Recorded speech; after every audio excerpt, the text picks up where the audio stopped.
Hey Chidori. Hey hey. 司法取引 Alright. Hey Bear. クラウスが犯人だと認めたならエリカは夏日に対する追及を中断。以後は所在不明のクラウスが犯人ということで追及を。 And I guess we're gonna build up an argument about how he now fits as the culprit. Hey Super Paper, hey Patchface Beats. どうするベアと。このままじゃ夏日やばいわよ。司法取引を受ける？後宮家の名誉とやらを放棄するなら今回はドローにしてあげようっていう。Doesn't that work perfectly for you, huh? ベルンの甘い配慮よ。 Kraus was currently missing and it was unknown whether he was alive or dead. Like Kinzo, he was no different than a cat in a box that had disappeared into the mists of the island. The cat in the box is a creature of infinite variation. No interpretation of it can be denied. It is the root of endless interpretations. The true source of the endless witch's power. In other words, no matter how much Berncastle were to claim that Kraus was the culprit, she wouldn't be able to make that the sole truth. That is, the Kraus culprit theory and the witch theory could exist in almost perfect balance. Hey Piatine! Hey Iris Moth! Nice to have you around. Beato could make the game a draw. Berncastle was tempting her. She was offering her a second chance if she would abandon the honor of the family she'd sworn to protect, and consent to weaving a fragment that would trample all over that honor. Even for peace, Beatrice, this is woof. There was no room for false confidence. For Beato, to lose was to die. Unless she could see herself having an overwhelming advantage in this game, the right move had to be to actively pursue a draw.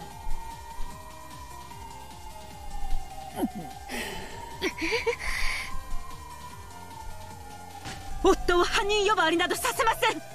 夫は後宮家次期当主。後宮家の栄光を受け継ぐ唯一の人間です。その人間に犯罪者の汚名を着せるなど断じて許しません。良いのか夏日。クラウスを疑ることを放棄するならもうそなたしか残らぬぞ。そなた以外の全員のアリバイの証明、すなわちヘンペルのカラス、何の証拠もなくそなたを犯人だと断定できてしまう。私しか残らなければ何だというのですか。It does. Enjoy coffee and donuts. That sounds awesome. 私は後宮夏日。逃げも隠れもしない。私は潔白です。そして心に片翼のわしを刻む高潔なる当主代行です。私を罵りたければ罵りなさい。あざけりたければあざけりなさい。誰にも虚実で私の名誉を傷つけることなどできはしない。 Oh, sorry, I cut her off a bit fast.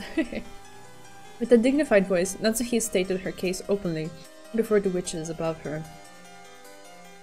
Yeah, no pressure. However, this response of hers might have been exactly what Berncastle had intended. 夏日は取引を拒否。ベアトは分かってるわね。夏日が特定された瞬間にラムダは判決を下すわよ。その瞬間に魔女幻想は否定され、あなたはつゆと消える。We need some Zenzen Dameda moment, please. 夏日のくだらない意地に地獄の底まで付き合うつもり？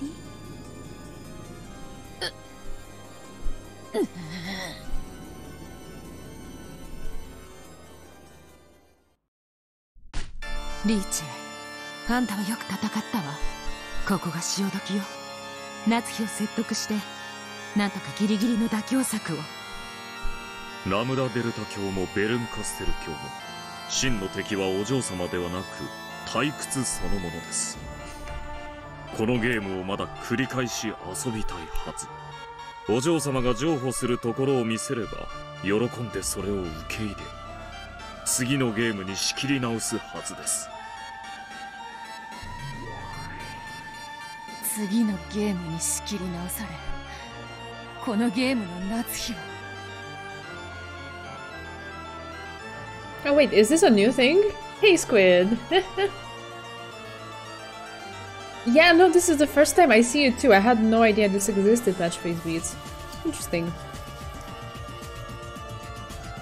Gappen don't know mean well, but... このかけらの夏日を。そんなの気にしてる場合じゃないでしょ。 Hey Squid! Good luck with your meeting! Crossed fingers!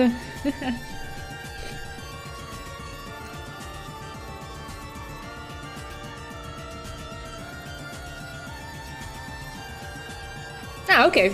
Yeah, patch sounds good. Alright, I'll take that.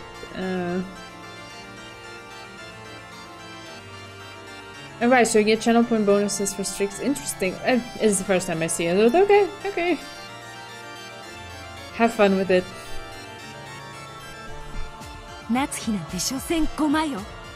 このゲームで取り除かれても次のゲームではまた登場するわ。しかしお嬢様はそういうわけには参りませんぞ。 Face beats. 今回のゲームでベルンカステル教の手の内は分かったはずです。 Yeah, I haven't really set up to have that many rewards. I think there's the hydration and just a few standard ones or something. Posture check or stuff like that. That's it's not super interesting. It's fine. Okay, I'm hydrating. No. それを生かし、次回のゲームで勝利を目指す方が現実的です。 Yes, it's Cola. I need a little bit of a pick me up.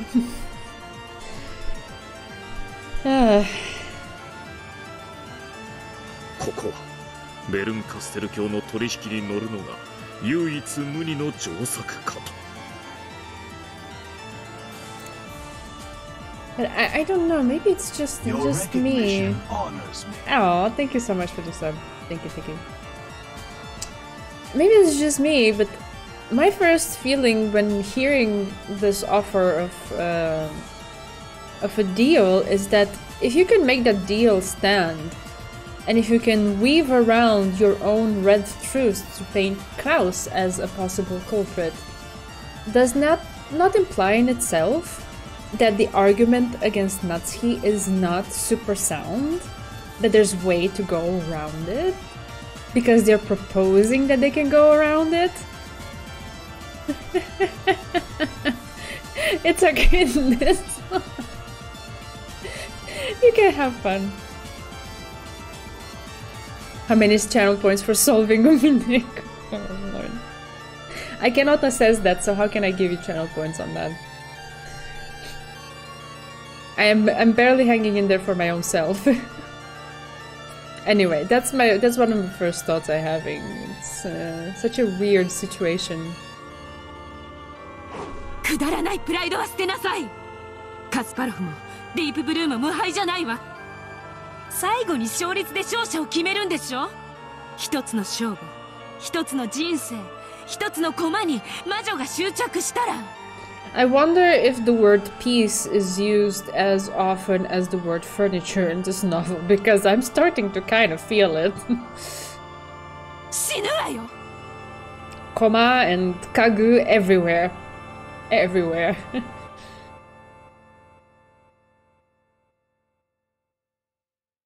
Yeah, okay. すまぬが、そういうわけにはいかなくてな。 I feel like we've had some periods where it was just furniture all around. And now they're insisting a bit more on the pieces, but okay. 誰もが違うと言っても、自分だけは信じる男の強さと、それを捨てなければならなかった男の悔しさを。わらわは夏日を見捨てぬ。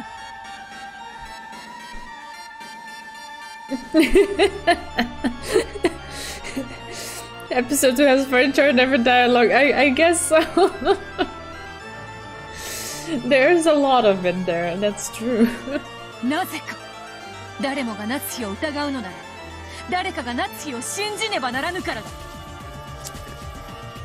What battler-like lines are coming out of your mouthpiece, Beatrice? What is happening? 真実とは疑う者と信じる者の狭間にこそ見つけ出せるからだ。わらわは見捨てぬぞ。 Yeah, that's what she's... Basically, she's... Maybe the voice actress was just wrongly given Battler's script, but no, I don't think so. This is like pure Battler. 誰もがナツヒを犯人と信じるなら、それでもわらわは魔女が犯人であると主張する。 It's just spun in the other direction, which is very interesting. Where we came from and where we are right now is just... Okay. それが主張できるなら、わらわの存在価値などそれまでよ。 And we're all hyped for this, including me. But it's because I would want... it's not necessarily because of exonerating one side or blaming another, but because I would want to go through things properly, not so targeted. Right? Because basically what Battler said at the end of last stream is that you have to hold both sides properly. Basically what she's saying right now, that you have to look at the gap in between the two sides. So their entire approach, coming from Burncastle and Erika, of deciding, okay, we're gonna prove Natsuhi's the culprit, and now we're gonna spin everything else to align with this. It's not that. So I'm hyped for something closer to that, because I would want that explored, not this farce that we've seen. So that's where my hype is lying. Not necessarily that we have to side with the witches, which is such a throwback. Do we have any recent memories where we did that and it didn't go so well? Yes, we do, but... Battler spun the chessboard around too hard. Yes. He always does that. Typical Battler.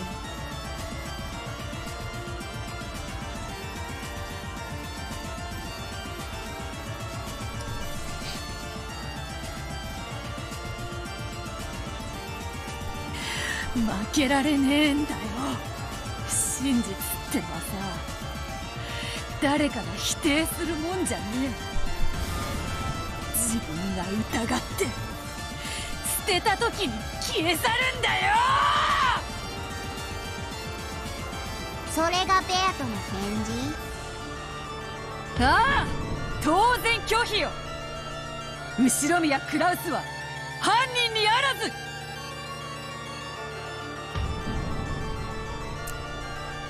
Okay.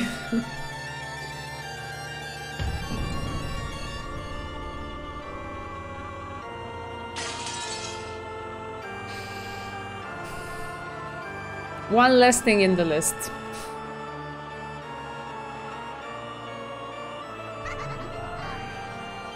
バカだ。もう取り返しはつかないわよ。愚か者の短気にふさわしい報いを受けなさい。奇跡の魔女ベルンカステルの名において赤き真実を語るわ。後ろ宮クラウスは犯人ではない。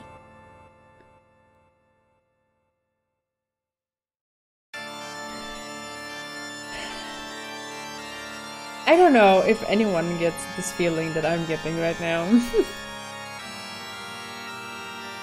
The fact that she was offering earlier to spin it in such a way that Klaus would be the culprit, that would mean that she would have spun some red truths trying to aim in that direction. And now we have the opposite also as a red truth. I think it speaks volumes for the whole mechanic of red truth.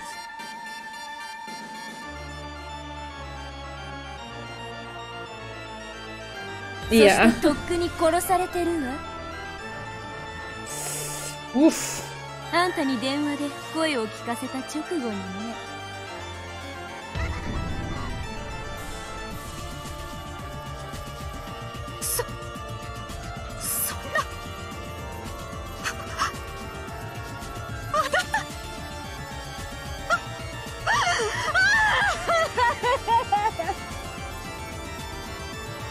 Berncastle's cruel and ruthless red blade gouged Natsuhi. It was all too merciless. The lack of knowledge of whether Kraus was alive or dead had almost crushed Natsuhi with anxiety, but she had at least been capable of believing that he was alive. And now that hope, that expectation had been crushed without any chance for a miracle. She had thrown herself into this trap out of concern for her husband's safety. With the loss of her daughter and husband, she had now lost everything she had gained since marrying into the Ushiromiya family. Now, even after all this, one thing still remained. If her husband was lost, then right now she was the last person who could protect the honor of the Ushiromiya family. She still couldn't let it end here. Even wrapped up in so much sadness, Natsuhi would do all she could to protect that honor. With her last ounce of strength. いいえ、これで終わりよ。残りの食堂の人間は全員1時まで食堂を出ていないことは赤き真実で確定してる。つまりもう夏日以外全員のアリバイは証明されてる。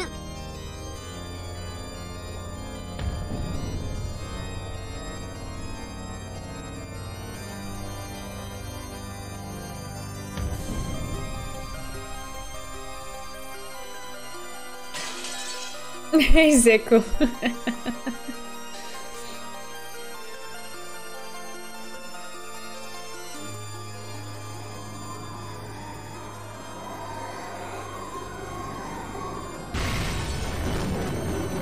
見事だったわ、エリカ・ベルンカステル。あなたたちは後宮夏日以外に犯行が不可能であることを証明しきったわ。主文から読み上げようかしら。被告後宮夏日は1986年10月4日24時に先に就寝すると偽り自室へ戻るふりをして午前1時までの1時間の間にジョージ、ジェシカ、マリア、ローザ、現地の5人を次々殺害したわ。 I still don't understand how the chronology of this works, but okay. 主文追加。状況証拠からクラウスの殺害も追加を。Chidorin will fix that.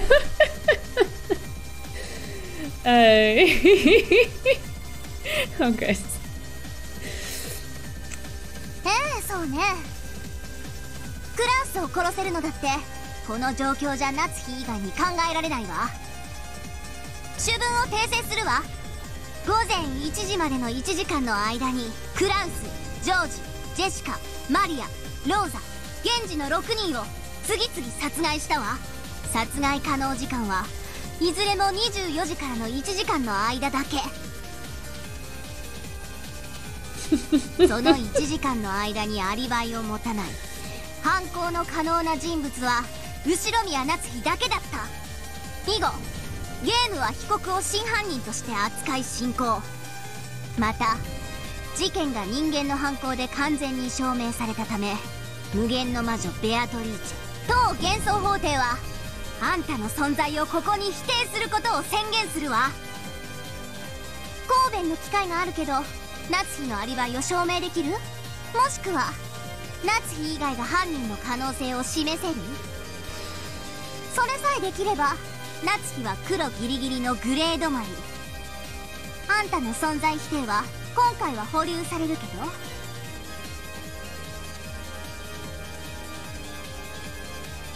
If Natsuki had an alibi, Beato would have shown it long ago. In fact, wasn't the whole point of that trap to make her lose her alibi? アリバイの証明などなくともわらわは夏日の無実を信じるぞ。そなたらが偽りの真実をどう決めつけようとな。わらわこそが真犯人である。夏日は無実である。たとえ証拠がなくとも。真相は六軒島の夜の主黄金のベアトリーチェだけが知っています。私は後宮夏日夫なき今私が後宮家の当主です。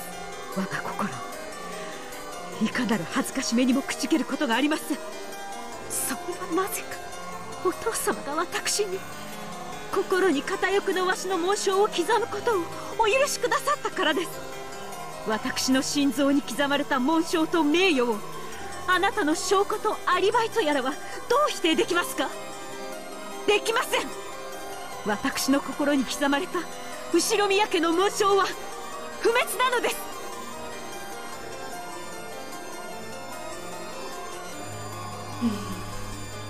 Now that Natsuhi and Beatrice had practically been placed on the guillotine, they cried out with all the strength of their determination.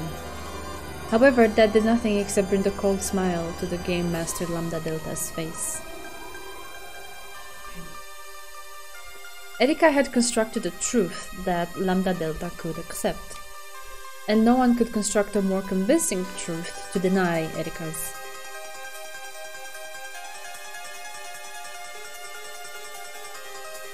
In that case, the most convincing truth would swallow up everything else and become the one and only truth.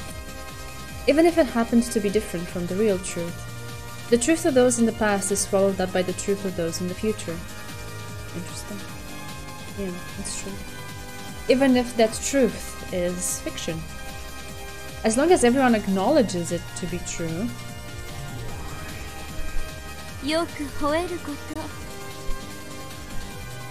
私は魔女が火あぶりになるときは命乞いを泣きわめく子が一番好きよ。あんたみたいな虚勢を張るのは一番興ざめなの。だからその虚勢を打ち砕く赤き真実を私からの最後の贈り物としてあげる。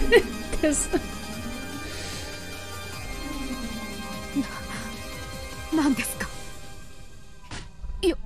よせベルンカステル卿、もはやそなたの望んだ真実で上書きされるであろうが、その真実と夏日の真実は相入れるはず。汚さないでやってくれ、頼む。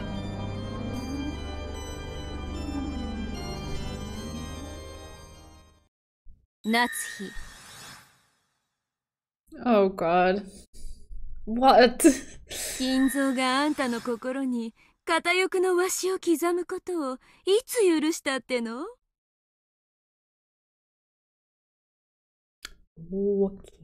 あんたの妄想の中の金蔵の言葉でしょうが、それは本当の金蔵はね、生涯ただの一度もあんたを心の底から信頼したこともないし、あんたに紋章を許そうと思ったこともただの一度もないわ。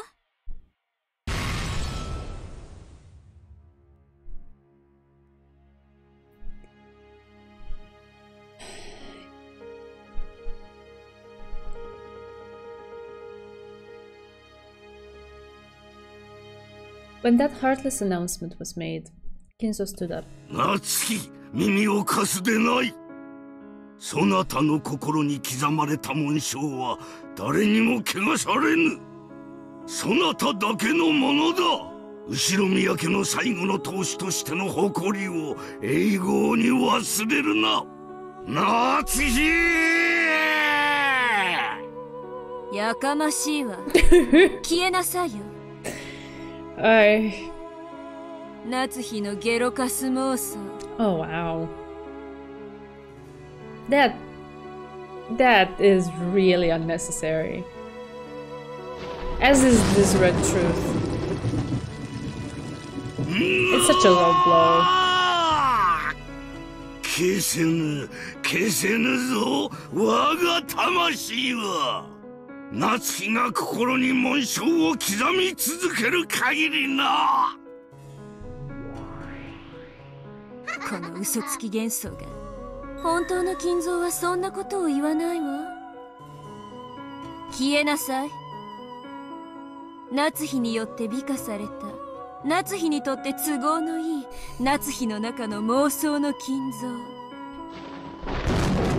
うわ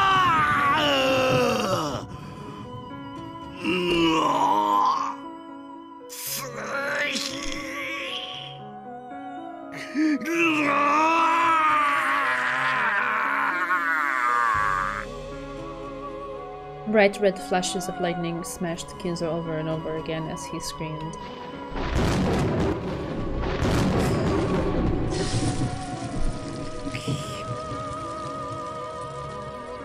Then he crumpled like a doll and sat back down in his chair as though nothing had happened. The fierce emotion had left Kinzo's face. He had truly become like a wax model. And so he would never again share kind words with Natsuki.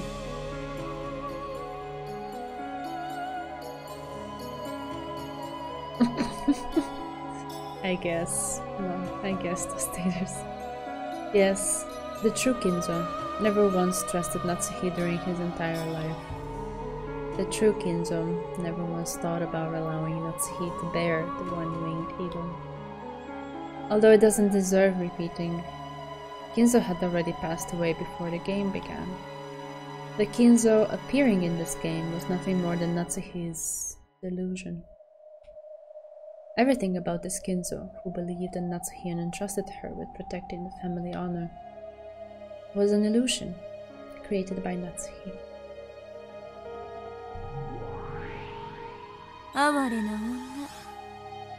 You really don't have to abuse the red to say that, come on. 後宮金蔵の信頼を生涯得られなかった真実を今こそ正視しなさい。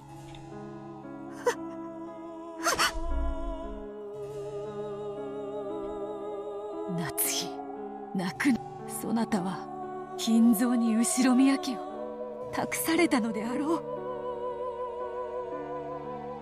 No, he didn't.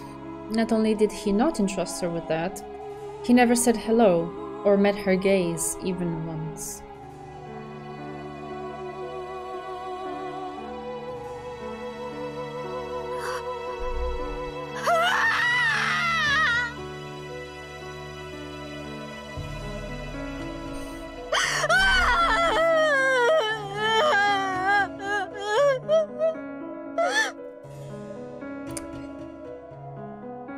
Natsuki's cry, a mixture of sadness and many other emotions, echoed throughout the cathedral. Natsuki could no longer stop her tears. Some last faint element that had cheered her up until today, that had allowed her to endure as an Ushiromiya, as the wife to the head's representative, and as the final family head, had been torn to bits. Natsuki no longer had anything left.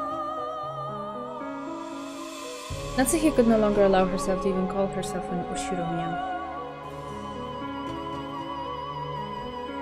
The difficult days, the painful days, the days where she still gave everything she could for the family she'd married into despite it all. The rare happy days that existed among them. All of these flitted through her mind, one after another, and disappeared. All of those once beautiful memories, now crushed by Brancasso's red truth, smashed into tiny shards that scattered everywhere, buried themselves deep into her hands, and soaked them red with the blood of sorrow. It was the red of sadness and truth. 以上です。ただ事件がそこに存在するだけで、古田エリカはこの程度の推理が可能です。いかがでしょうか、皆様方。Lambda Delta clapped. Then, a little later than expected, Brancasso began to clap as well, looking satisfied. The expressionless wax figure-like audience followed suit, and the unshakable verdict was welcomed with great applause. And so, the truth of this tale was decided.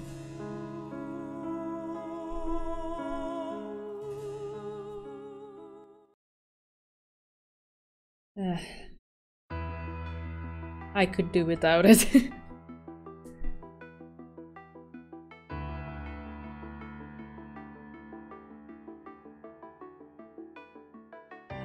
Every song is best song, come on.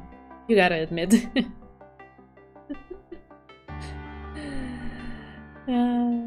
Everyone's vibing. That's all that matters. Right now, no humans exist on this island except for those in this parlor. And with one exception, it has been shown that none of them have committed murder. And the culprit is among these people. おいおい、となると決定的じゃねえか。魔女が犯人で魔法で殺人を犯したわけでない限り。あんたなの？あんたがジョージを、主人を殺したの？どうしてよ、どうして？私は殺していません。私は何も。 In a panic and with a voice that really couldn't be called flowing, in a matter that was, to put it coldly, unsightly, Aunt Natsuhi denied the suspicion placed upon her. However, there was no longer any way around it. The girl stood up, brushed back her long hair, pointed at Aunt Natsuhi and said it one more time. あなたが犯人です。後宮夏日さん。 Red-faced and tear-streaked, Eva walked up to Natsuhi and grabbed her by the collar. Then, wordlessly, she slapped Natsuhi's cheek. Natsuhi, who had never been slapped in her life, was shocked by her first ever taste of iron. It turned into a scuffle between Eva and Natsuhi. Battler immediately tried to stop them, but Eva planted a sharp knee into Battler's gut, and he doubled over. 返してよ！ジョージと夫を返してよ！どうして殺したのよ！この人殺し！人殺し！ Sobbing, Eva kicked Natsuhi, who had fallen to the ground over and over. Battler tried once more to cut in and stop them, but he was brushed aside. And after that, no one tried to stop them.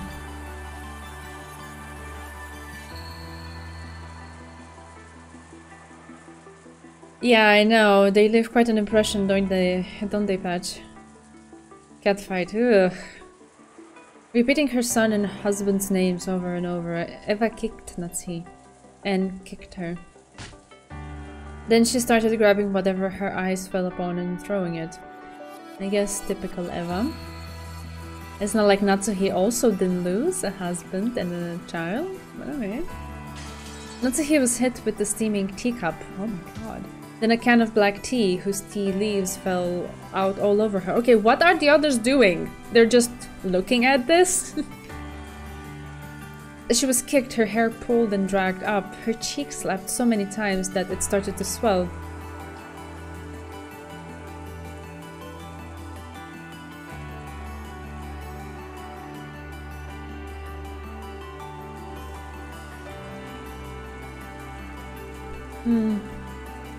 No one tried to stop it. It wasn't because they were worried about Eva kicking them too. It was because they thought it an appropriate act of retribution for a person who had lost her beloved son and husband.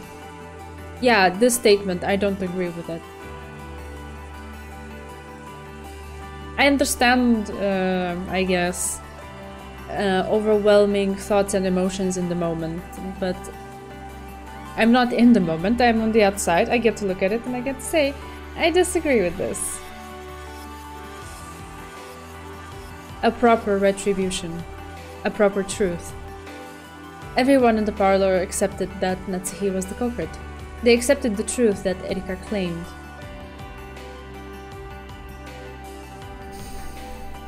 So it became a proper truth and Natsuhi was designated as the proper culprit. She had already lost a husband and daughter who would have protected her, and even Kinzo, who should have given her a final bit of strength, had already vanished like a bubble in the ocean of illusions. No longer would anyone protect her. No longer would anyone believe her. So she was now the true culprit. Eva's shoulders heaved with her heavy breathing. Apparently her anger still hadn't abated. Erika patted Eva's shoulder and made her take a step back. Of course, this wasn't to protect Natsuhi from violence. It was to further humiliate her, now that she had been branded as the culprit. 夏日さん、私は3つの謎の2つを解きました。フーダニット、ハウダニット、そして最後の謎。ホワイダニットは犯人が自ら告白しなくてはならないと決まっています。どうかミステリーのルールに従い告白を。The why done it refers to the motive. これが三流ミステリーなら、そろそろ夏日さんが高笑いを始めて罪を認め、悲しい過去話を始めるタイミングなのですが、まさかそれまで私がしなくてはなりませんか？私は犯人じゃありません。誰か信じて。私は何者かに夫を人質に取られ脅迫されて罠にはめられただけなんです。Natsuhi, with her hair a mess and her face red and tear-streaked, protested to everyone, but no one met her gaze. Because it had already been resolved that Natsuhi was the culprit. Because Lambda Delta had acknowledged that the culprit of the tale was Natsuhi and woven it that way. None of the pieces would pay any heed to the culprit's words. 夏日は犯人ではない。我こそは黄金の魔女ベアトリーチェ。そなたらが夜の闇に怯えた年頃よりはるかに前から君臨する六軒島の夜の支配者。なぜわらわの罪とせぬか。なぜ夏日を疑うのか。わらわを認めよ。すべてはわらわの犯行ぞ。人間が犯人ということなど断じてあってはならぬわ。 The witch illusion had already been crushed, and Vato's voice didn't reach anyone. The verdict had already been announced. Everything had been decided. 聞こえてないわよ。あんたは幻、ただの幻想。お帰りなさい、ただの肖像画に。金像の幻想を親族が共有することによって生まれた儚い幻の魔女。それがこの世界の選んだ真実なのよ。さあ、大ラムダデルタ教、この魔女を語るおこがましき愚かな幻想を今こそ葬り去りたまえ。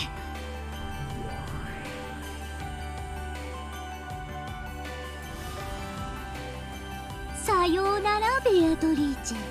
あなたを魔女にしたのは私のお友達になれるか、私の退屈を紛らわしてくれるか、そのどちらかを期待したものよ。そしてあなたは期待に応えてくれたわ。後者だね。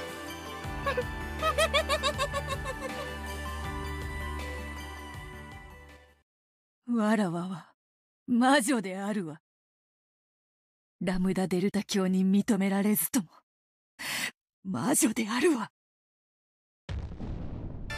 私が後見人にならなかったらそれを信じることもできなかったくせに。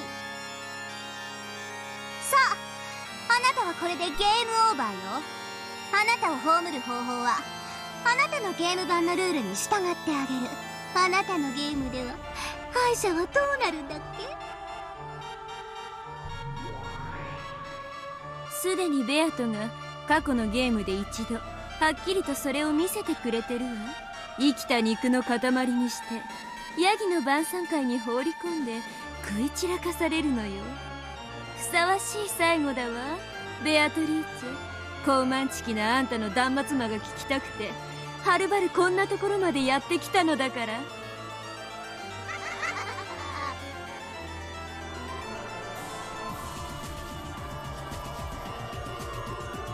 One by one, a massive number of unspeaking goats attendants slipped out from behind pillars and began to fill the cathedral.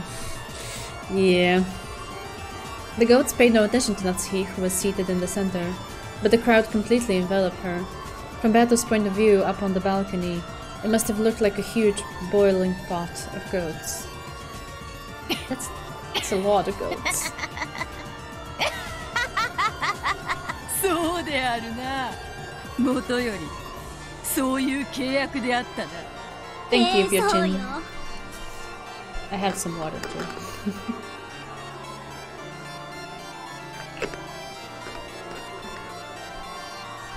ああなたが私を楽しませることができなくなったら、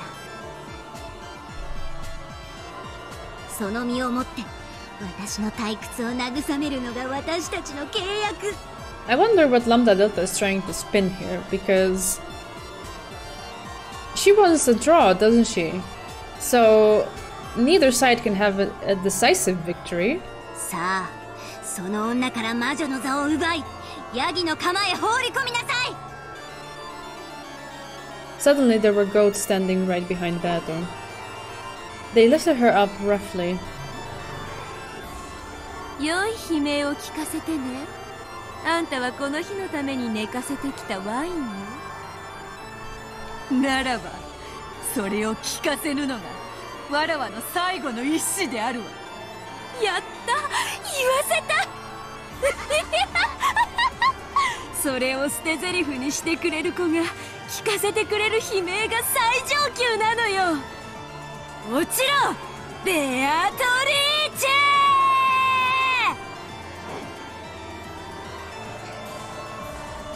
The goats carrying Bato no longer viewed her as their master. After holding her above the pot of clambering goats, which were snorting heavily in anticipation, they threw Bato's slender body into the air. She sure doesn't look impartial right now, that's what I'm saying. I wonder what she has up her sleeve, because she's tilted things in this direction, but I feel like for her to achieve her goal of going into a draw, now she has to...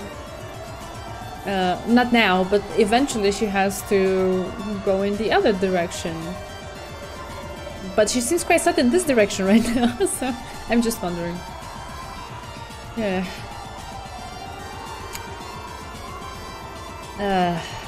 It was almost as though devouring her flesh would allow them to forget their pain for just a short while. As she flew through the air, Bato tried to smile boldly, but it was so forced that it seemed even more pathetic. Lambda is 4 parallel universes ahead of us. That's what I'm expecting too. Yeah, greatly pleasing Burn Castle. When Bato fell into the pot, the goats caught her. Of course, they didn't do it gently. The arms of countless goats pulled at her flesh to keep it for themselves. They tried to tear her to bits. It didn't have to be flesh. Hair, fingernails, shoes, even bits of her dress worked just fine. Okay, can we skip the details?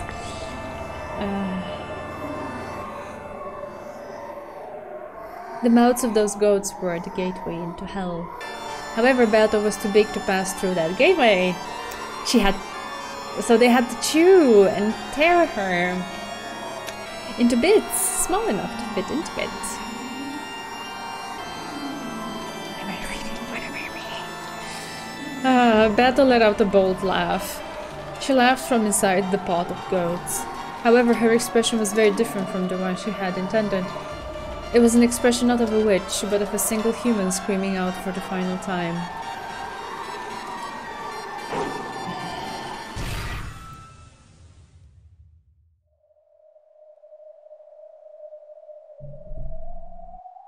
Don't give me hope right now. I don't know if I'm gonna fare too well with hope.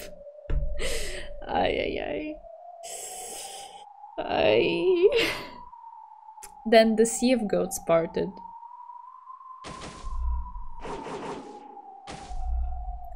Eleanor leapt forward, slicing all the goats in her path with a single flash of her long sword. It was a thin slice, like cutting through butter. The goats were surprised by Eleanor's sudden appearance and stepped back. In the center, Betty cowered in taters, sobbing. 何の真似？異端審問官ドラノール。恐れながら申し上げます。この判決に意義のある者がおります。そやつの名は後宮バトラです。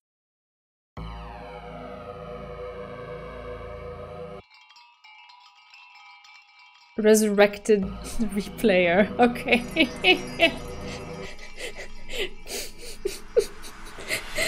Everyone is hyped now. Favorite battler team? Okay, okay. Yeah, we're here. I guess let go. All of the goats stared at Battler. 当法廷の判決に何が不服で？再審請求にふさわしい新しい証拠を、真実をお持ちなのでしょうね。I get it. Delanor is offering me a helping hand. If she hadn't jumped in here, it would all be over. And I fully understand now how I'm supposed to fight.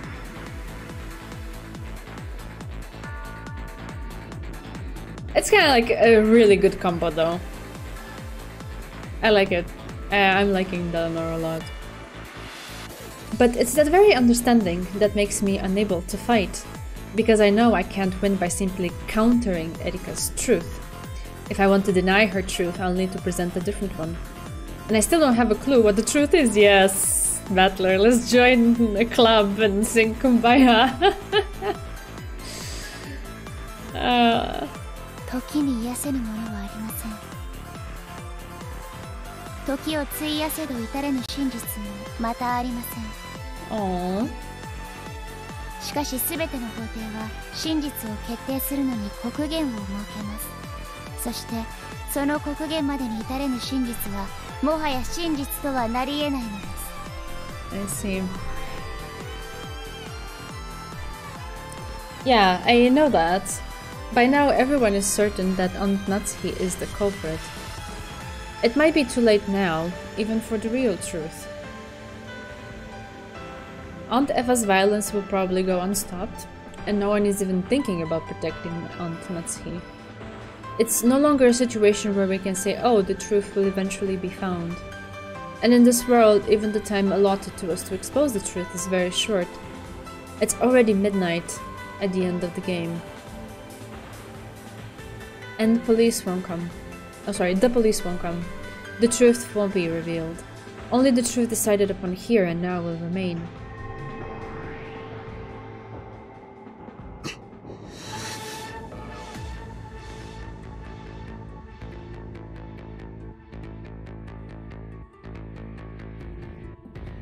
I slowly stood up, locked in front of Beto, and faced Delanor.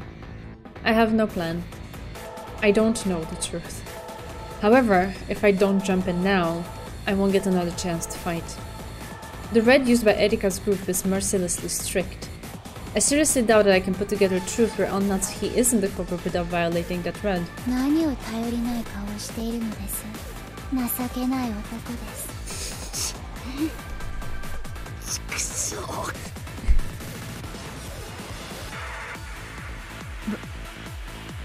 バトラー。お前を殺すのは俺だ。その約束を俺は守りたい。なのに今の俺には何の策もない。良いのだ。この世に真実などない。それは後から作られ上書きされるのだ。Good luck, incompetent boy. He's not incompetent. 真実なんてどこにもないのだ。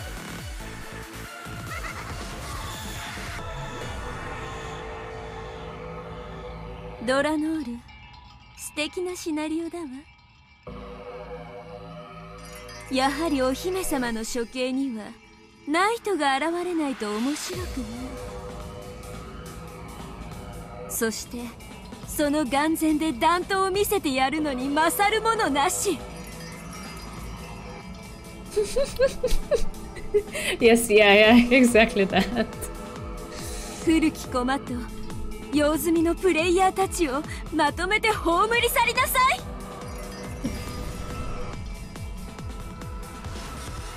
い。良いです。ライベルンカステル教に栄光あれ。我こそは首席異端審問官ドラノール・エノックス。いざ参られい、後ろ宮バトラ。こうなりゃ破れかぶれだ。俺のあらがけ見せてやる。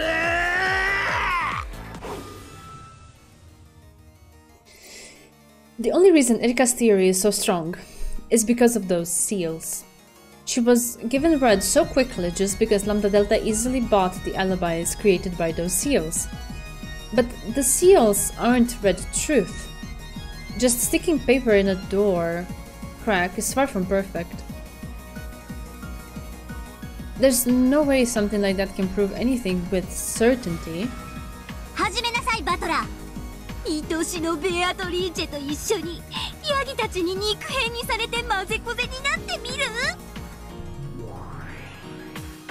ああ、そのひき肉にはあんたの大切な妹のひき肉も混ぜてあげるわ。素敵な合いびき肉になるでしょうよ。皮に包んで蒸して小籠包にしてやっぱり醤油でしょ。フライパンで焼いて卵を乗せてケチャップが最強よ。 Make me hungry, what?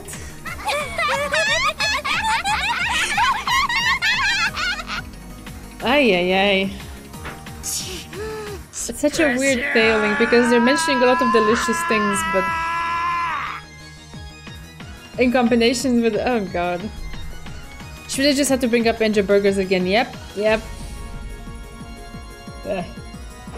エリカお得意の封印の信頼性は疑えないのか。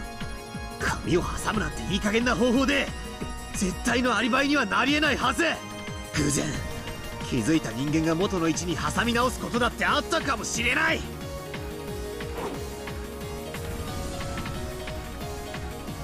The blade of my blue truth should have slashed diagonally through Delanor's chest. However, Delanor's expression didn't budge in the slightest, and there wasn't a single wound on her chest. 何が飛び出すかと思ったらバカバカしい。私からご説明しましょう。私が扉を封印していたのはこれ。バトラさんはこれ紙だと思ってたんですか？ Erika once again held up the thing that looked like brown paper. これガムテープです。それも非常に粘着力のある。それにハサミを入れ切れやすくしてあります。それにさらに切れ目、扉と枠部の3箇所に模写不可能な私のサインにて割り印がしてあります。よって痕跡を残さずに剥がすことも貼り直すことも一切できないわけです。抜刀申請石剣証人。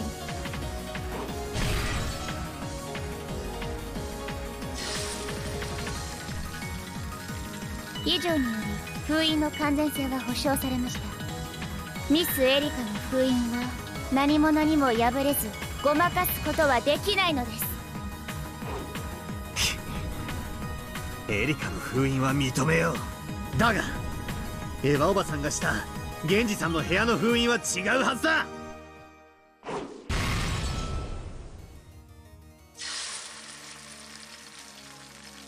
エヴァの封印もミスエリカの封印と同一のものです。この封印方法はミスエリカとエヴァが晩餐後に共同で考案したものだからです。エリカは科学捜査に用いるとか言ってじい様の部屋の薬物をいろいろと漁ったな。その薬物の中に例えば溶剤があったかもしれない。それを使えば爪の痕跡を残さずにきれいにガムテープを剥がすことも可能かもしれない。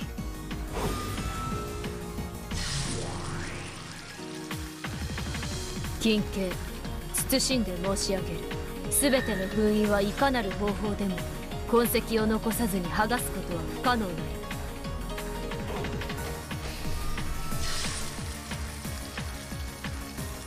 金慶、謹んで申し上げる。全ての封印には不審な一切の痕跡はなきにけり。以上により封印に何らかの工作が行われたことがないことが証明されます。復唱要求。ええ、喜んで。エリカとエヴァの全ての封印には剥がすなどの封印の機能を損なわせる一切の工作はなかった。ちくしょう。跡が残るようなガムテープをあちこちにベタベタと貼りやがって。 Delanar isn't my only enemy. There's also her subordinates, Gertrude and Cornelia. And also Erika and her master, Bernkessel. And even Lambda Delta, the one who hijacked Beto's game. Everyone in this cathedral is an enemy.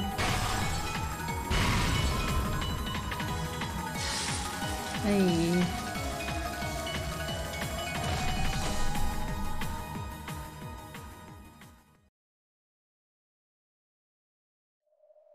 That fierce rush of red immediately repelled my feeble truth. It's obvious why. I don't have any alternate truth. Even at this final stage, I have nothing. 封印の議論だけで終わりですか？全力で来る約束です。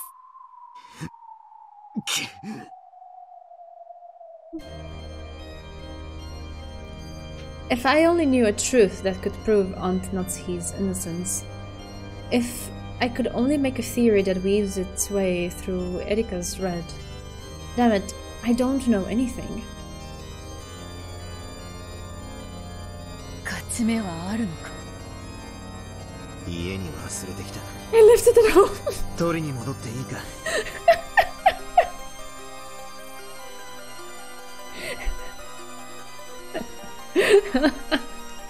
わらわはすでに負けた身。覚悟はできている。お前を殺すのが俺の約束だ。だから、俺以外の奴がお前を殺すことを許しはしない。俺は約束を絶対に破らない。嘘だな。そなたの約束などわらわはもう二度と信じぬぞ。何？俺がお前に何の約束をして何の嘘をついた？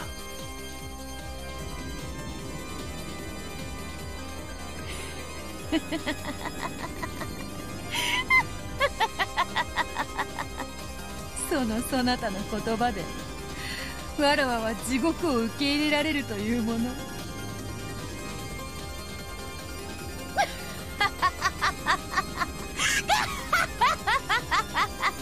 殺せわらわたちを。ベルンカステル、ラムダデルタ。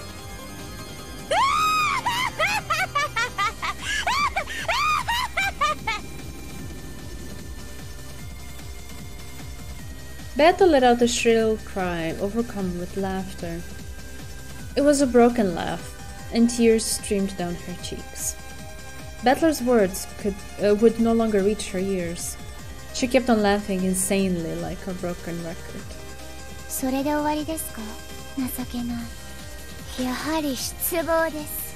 後ろ宮バトラー。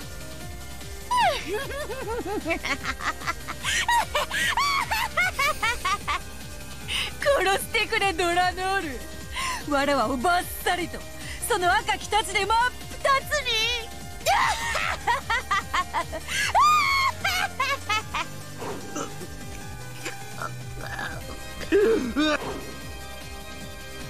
ゲストハウスに帰れ。ラウンジを通過せずに至る方法。 Not Method X again. 勝て。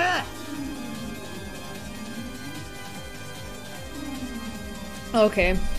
エリカは窓やらを封じたと主張しているが、侵入可能な全てを封印できたことは証明できていない。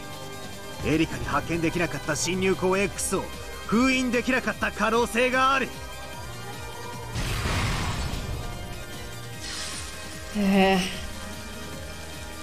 When X Gen. 第3条 X Gen's back. Yeah. 秘密の通路の存在を禁ず、ミスエリカは探偵として全ての侵入口を封印しています。探偵に発見できない通路は秘密の通路です。よってミスエリカに発見できない侵入口は存在しないのです。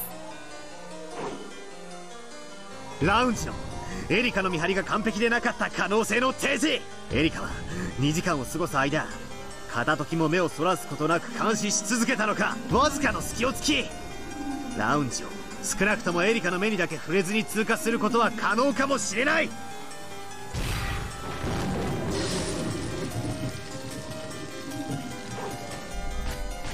銀形謹んで申し上げる。ラウンジでのエリカ卿の見張りは完璧なりや。わずかの隙も油断も1秒の見落としもなきにけり。金家謹んで申し上げる。よってラウンジでの会合中、2階へ上がりしはローザのみなり。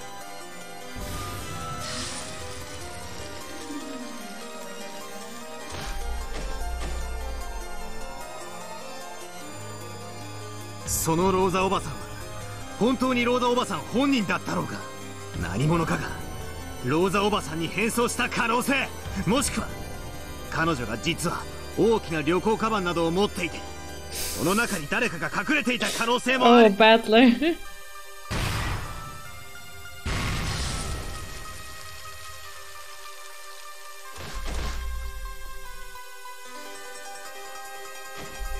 ノックス第10条、手がかりなき他の登場人物への変装を禁ず。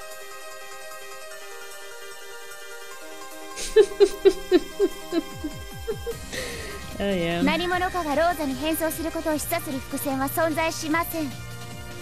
また彼女が人間を隠蔽できる荷物を所持していなかったことをエリカは確認しています。夏日おばさんは何者かに脅迫されていた。招かれざる未知の客人 X が真犯人なんだ。どうしてこの島には俺たちしかいないと断言できる？真犯人は俺たち以外に存在するんだ。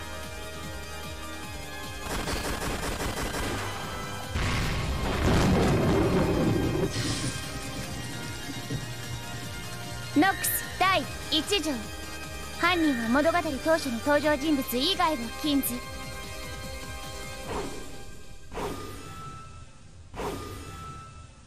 毒物での遠隔殺人かもしれない。その死ぬと首に切れ込みができるような不思議な薬だ。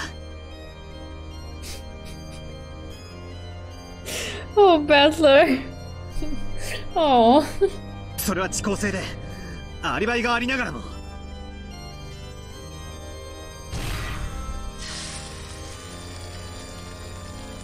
ノックス第4条、未知の薬物及び難解な化学装置の使用を禁ず。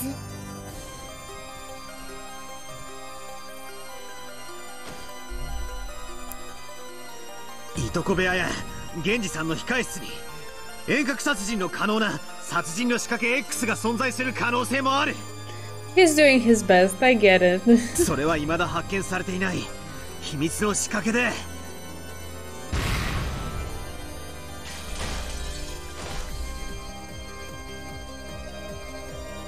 ノックス第8条、提示されない手がかりでの解決を禁ず。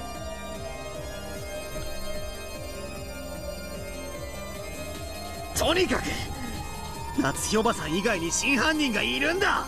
それを否定するなら登場人物全員について赤き真実で犯人でないと負傷してみろ。 Oh no, it's happening again. Oh great.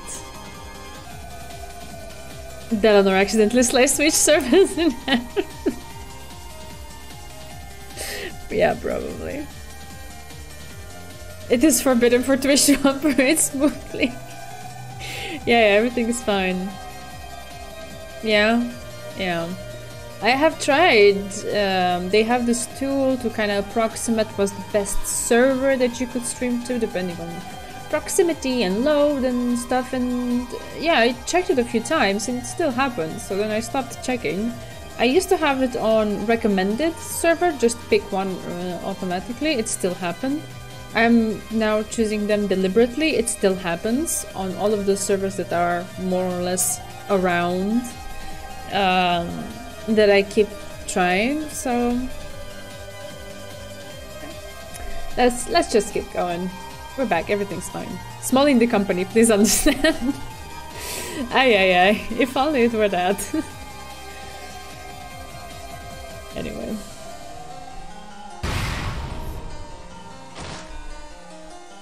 Nox 第6条、探偵方法に偶然と第6巻の使用を禁ず。夏日おばさん以外の全員にアリバイだと？一人抜けてるぞ。エリカ自身のアリバイは誰がどうやって証明するんだ？ And now we're gonna be hit with another red truth saying that Erika's alibi is perfect. We have so many red truths just about how perfect everything Erika says and does is. I'm getting annoyed. The stream's death was never confirmed in red. Good one. We're just hanging in there barely. We weren't dead. Yeah. I would much, I don't know, I never thought I'd say this, but I would much prefer to have to struggle with even things like Eva Chich's red web of truth than like to have to sift through lines and lines and lines about Erika did and Erika said and Erika's perfect and Erika's just, oh god, can I not?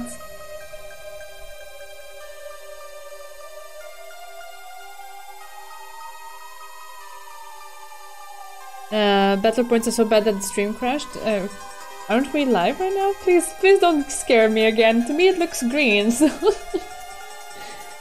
Okay.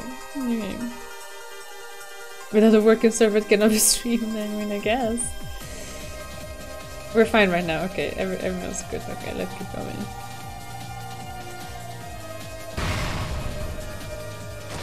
Nox, die, 70. Yeah.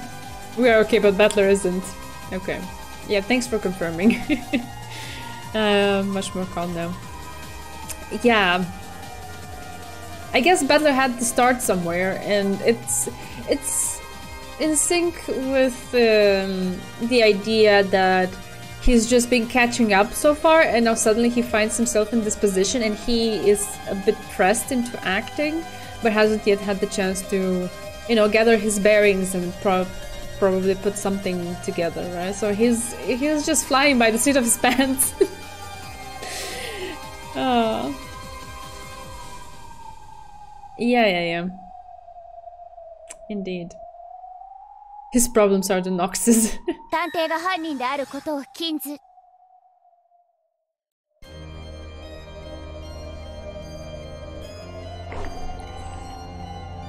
現行犯でない限り、夏日おばさんが無実である可能性は常に否定できないはず。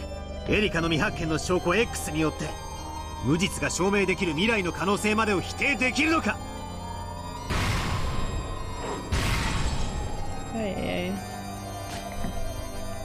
ノックス第8提示されない手がかりでの解決を禁ず。この物語は悪意ある虚実に満ちている。Is this the novel calling itself out? 夏日おばさんを陥れようと物語自体が罠になっている。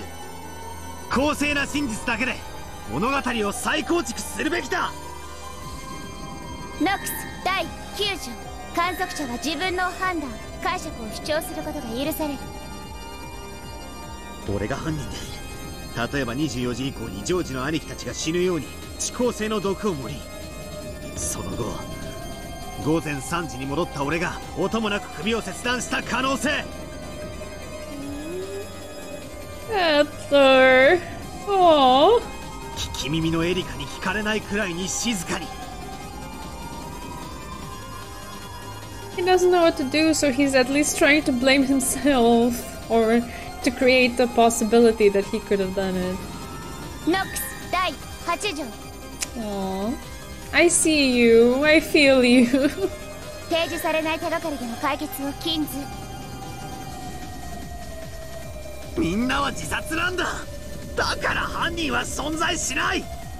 Only pain is back. Yeah.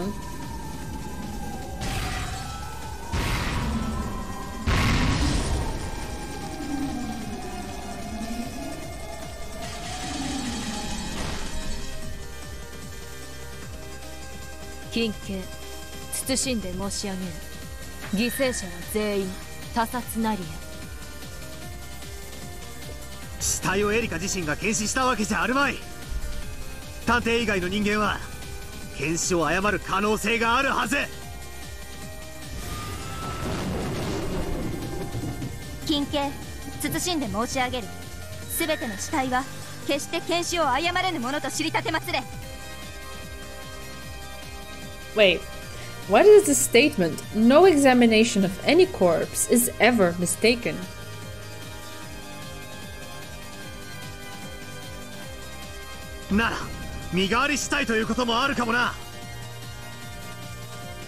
Wait, could that also be spun in the idea that if it's already a corpse, then it's not mistaken? But you're not actually examining a corpse if the person is not actually dead. And so the red truth wouldn't apply then. Jesus. Okay. Woo! Thoughts. Thoughts.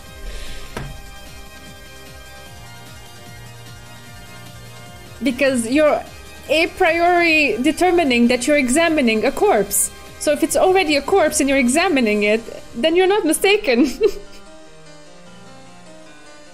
I don't know. That's what I'm thinking. Just reading it once, Jesus. There were body double corpses. This thing again, it's coming to haunt us from all the way back in like episode 1 even. It is, right? No examination of any corpse is ever mistaken.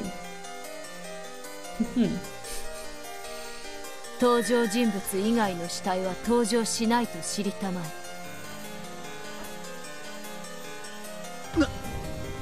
ならどうして死体のないクラウスおじさんが死んでると宣言できるんだ。ノックスの第何条だかに違反するんじゃねえのか。赤き真実はただ真実であり、証拠も証明の必要もないと知り立てまつれ。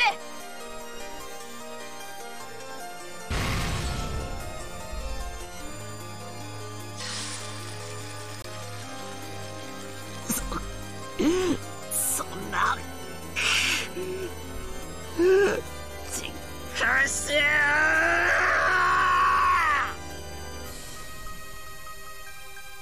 In the face of these insane arguments, all my efforts to overturn the truth, treating Aunt Natsuhi as the culprit, is completely meaningless.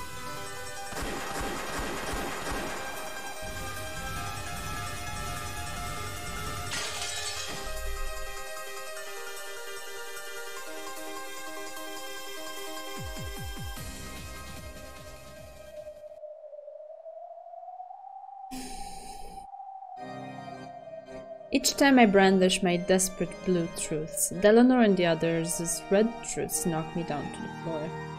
It's getting hard to even stand back up again. Does that mean my body is telling me that I'm about to surrender? To the truth where Aunt Natsuhi is the culprit? Their red truth is getting more and more perfect. Each time I think I can slip through a chink in their armor, Delano smacks me down with the red longsword of Nox.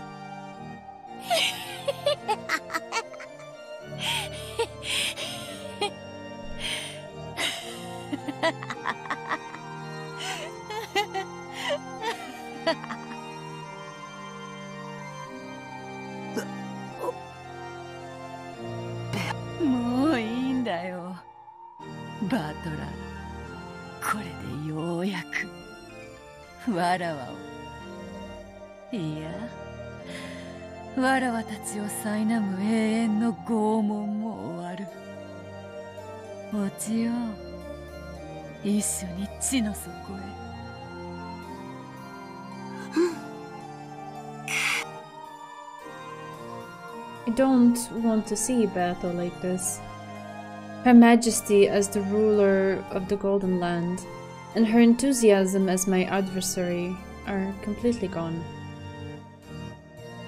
She's just a pitiful woman who's been trampled over and who has lost all hope, with tears streaming down her face and a tragic smile that I can't bear to look at. あなたの真実はもはや存在しないのですか?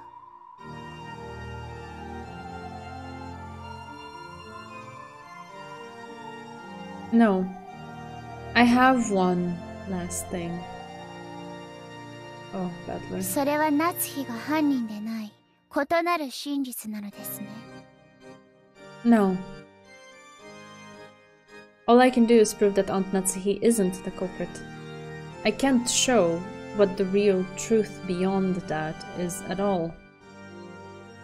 しかしそれでもベアとだけは助かるかもしれねえ。どうして？俺は夏日おばさんが断じて犯人ではないと示せる。だが異なる本当の真実を示せない。エリカの真実を無産させれば事件は闇に戻り、お前の生きる余地もあるだろう。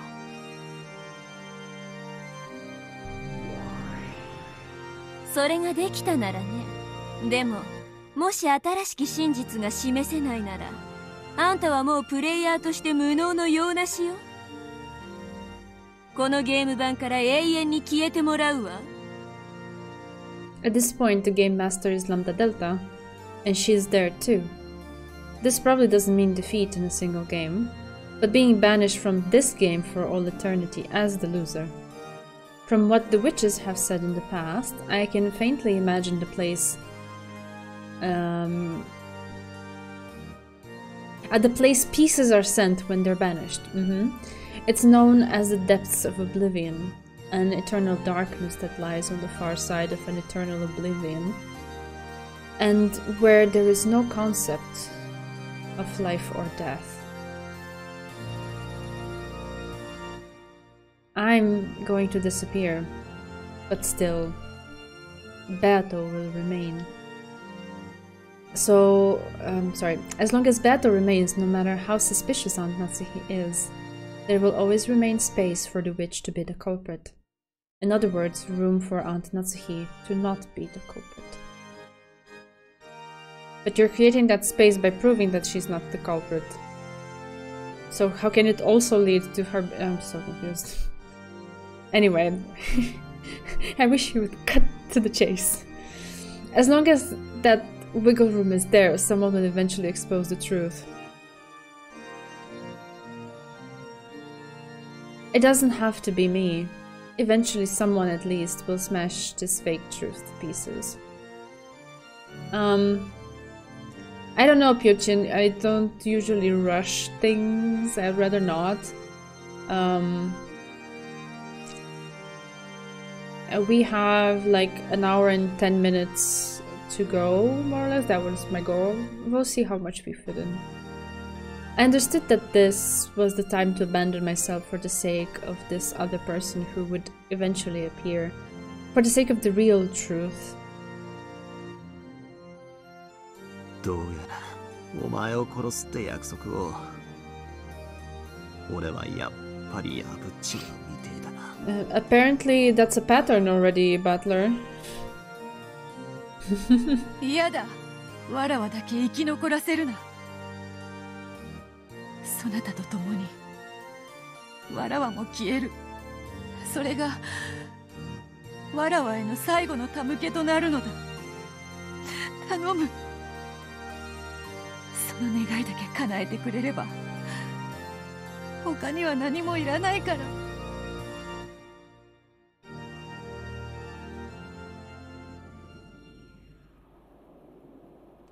名残はつきましたか？やはりあなたには失望です。後ろ宮バトラー。とっとと引導を渡してください。夏日さんの罪を暴く私の独壇場が残ってますので。Let's not get there. Come on, Butler. What do you have up your sleeve? What's on your mind? I wanna know. ベアトリーチェ、後ろ宮バトラー。でももう飽きたわ。私たちのゲームにもうあんたたちは必要ないわ。Where are they even going with this? おやりなさい、ドラノール。これでおしまいです。最後の力がまだあるなら、せめて最後にそれを振り絞って見せてください。Is it funny?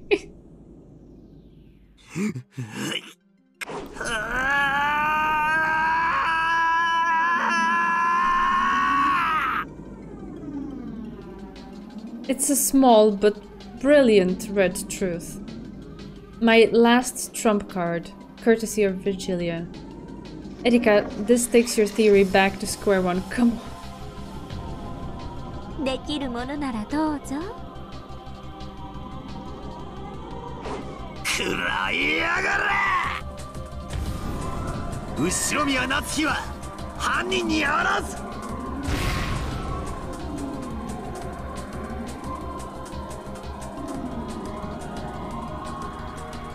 Oh, that's sleek. Okay, I see. The red truth is simply truth, with no evidence or proof required. This will make Delnor stagger. If that's all it does, it's the first and last strike I can make.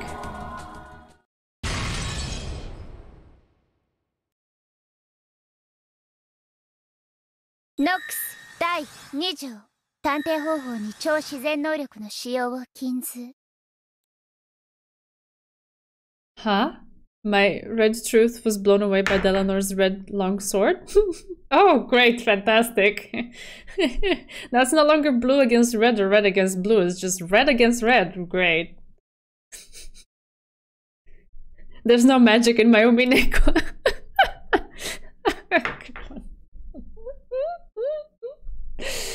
Ah. Right. この法廷で魔女以外が赤き真実を語るなら、それにふさわしい証明を構築してちょうだい。エリカはこれまでその手順を踏んできたはずよ。True. Erika herself hasn't used the red even once so far. She's always had the witch Barncastle make those statements by using repetition requests. あなたのその赤き真実は、あなたが自分で手に入れたものではないわ。超常存在から授けられた超自然の真実よ。すなわち推理ではない、でたらめな思いつきと同じということよ。In that case, if I have Virgilia say the same red truth. Where is Virgilia?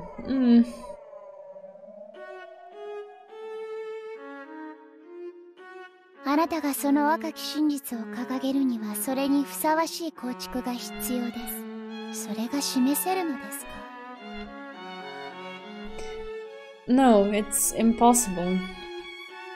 I just have to prove that Natsuhi isn't the culprit without any basis or evidence. なあ、本当の真実なんて儚いんだよ。本当の真実なんて存在するのか。そしてそれは必要なものなのか。なくてもこうして物語は進むんだよ、バトラー。さあ、バトラー。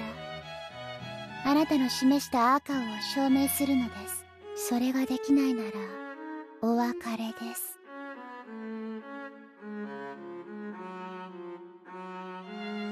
ならお別れだ。すまねえ、ベアト。言うな。わらわに今日まで付き合ってくれて。こんな血まみれの物語であったが楽しかったぞ。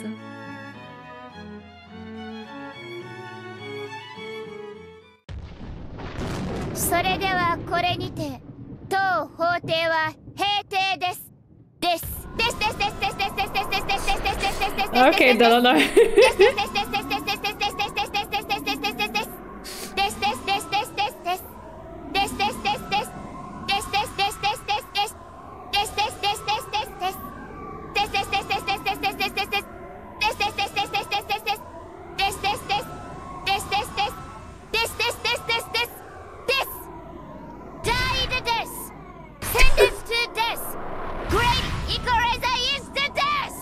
Okay, he died at this. Ay.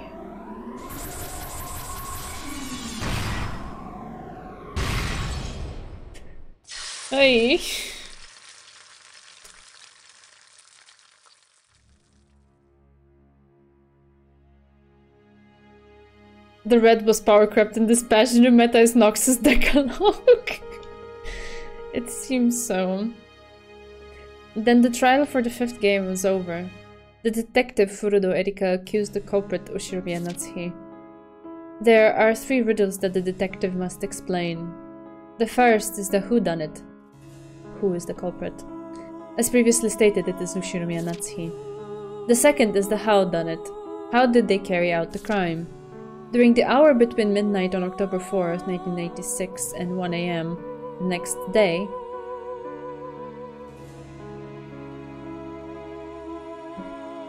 usually when you say midnight, don't you count it as the next day already? It's because we say 24 here and we act like the Japanese, I guess. That's why it's... okay, anyway. Ushiromiya Natsuhi went to the cousin's room on the 2nd floor of the guest house and the servants' quarters on the 1st floor of the mansion. There she carried out the murders. It is only possible for the crime to have taken place during that hour, and for that 1 hour alibis have been proven for all characters except Natsuhi.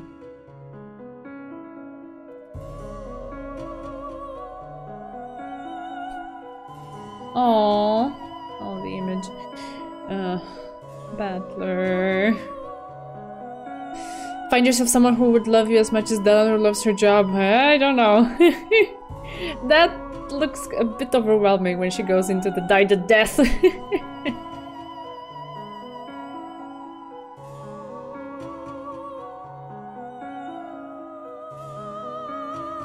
Bird is efficient with red throats, I guess. From the sky, a massive red longsword, even greater in size than the one Delanor held, came crashing down like a thunderbolt and pierced through Battler's heart, pinning him in place while he still stood. In that instant, Beatrice vanished in a spray of gold, and her former minions disappeared as well. As the heartless witches looked down at the cathedral's center, laughing coldly, all that remained was Battler, with the red longsword sticking through him, and Delanor.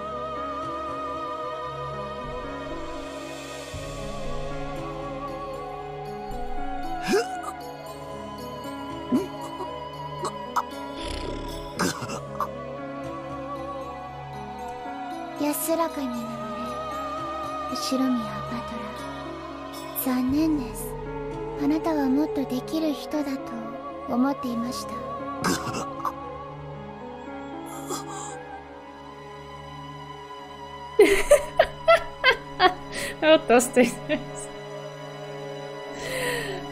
Yeah, I feel you. Battler blew bubbles of blood, closed his eyes slowly, and expired. Delanor stared on in silence, blah. Then turned on her heels when she saw his life leave him. After that, all that remained was the corpse of this sorrowful man, pierced by the sword that acted as a massive red grave marker, and lit by the faint glow let in from the cathedral's skylight. Syntax to death! I was like, it's a good one, Oh. Battler.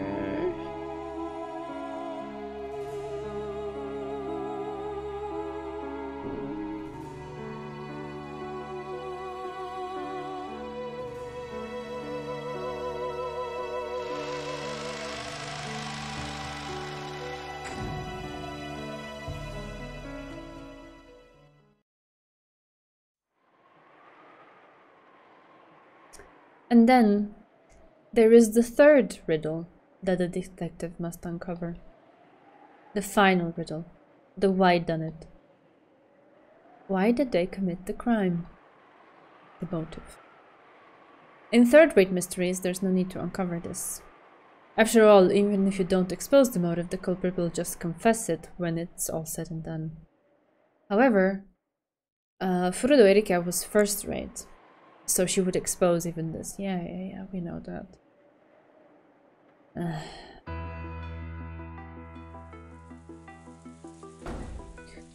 Natsuhi was confined in the parlor, under everyone's watchful gaze.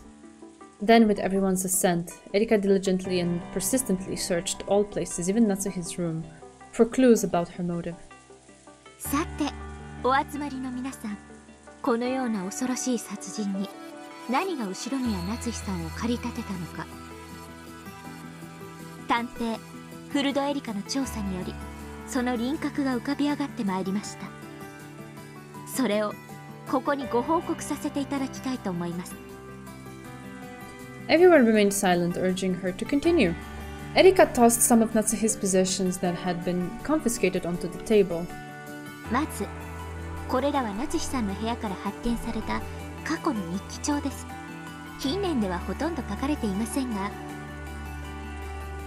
後ろ宮家に籍を入れたばかりの頃については詳細な記述があります。これらの多くは鍵付きの日記帳に封じられていましたが、事件の全貌を暴くために全員の承認を受けた私の権限によりこれらの鍵を全て破壊させていただきました。人でなし、人の日記を読むなんて。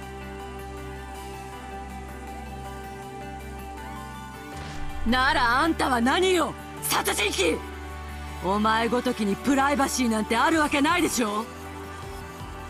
この日記帳から浮かび上がったのは、夏日さんはクラウスさんと特殊な事情でご結婚なされたらしいということです。ここにいらっしゃる皆さんは私よりご存知なのでは。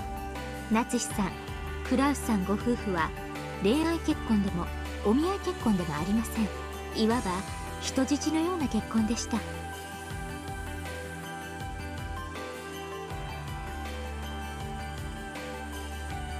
Yeah, that's precisely the thing that I'm making this face at right now. The violation of privacy and humanity. Yeah. And also Eva's line here. Where was it?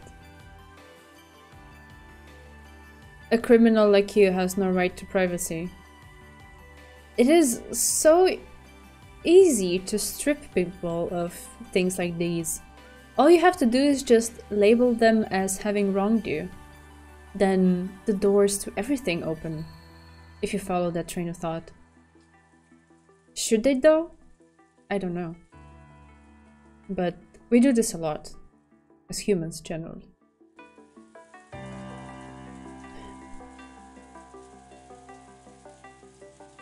It also forces a single interpretation onto something that can have several interpretations depending on who is looking at it. Exactly. I mean, I guess that's the crux of the entire endeavor here, right?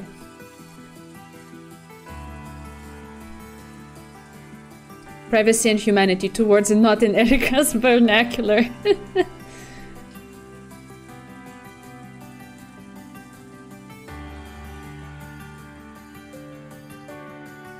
I am not necessarily pointing it out to say that Eva shouldn't be doing that. I'm noting, as a completely external entity who's just watching this from afar unfold in front of my eyes, I'm noting things that I feel like are not fully aligned, and that doesn't necessarily mean I'm throwing a light of negativity onto the characters who are expressing that. I'm just pointing it out, that this is human and that we are all prone to it in one way or another throughout life. It's enough to set our minds that someone wronged us and in a certain way, and then everything, like, all the doors are open to just being nasty to that person.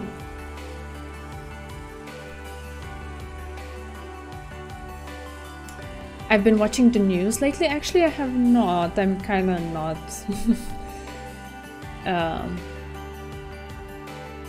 I do hear some things, but I don't really pursue the news on a consistent basis because, yeah, I'm not into news. So I don't know exactly what you're referring to. I'm not up to date with everything that's happening. It was more like taking a hostage. Interesting.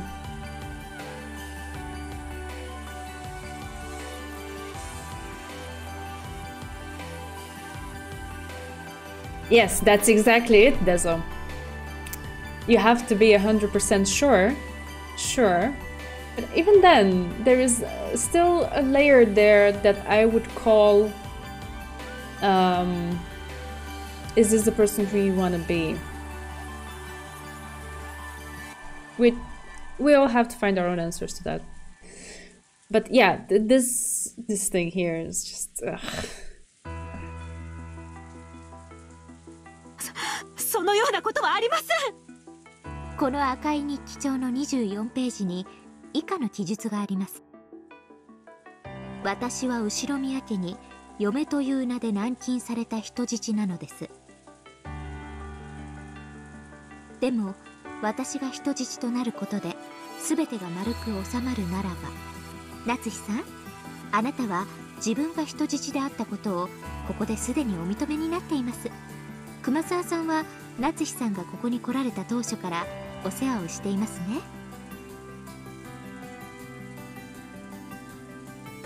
当時のことを話してくださいませんか？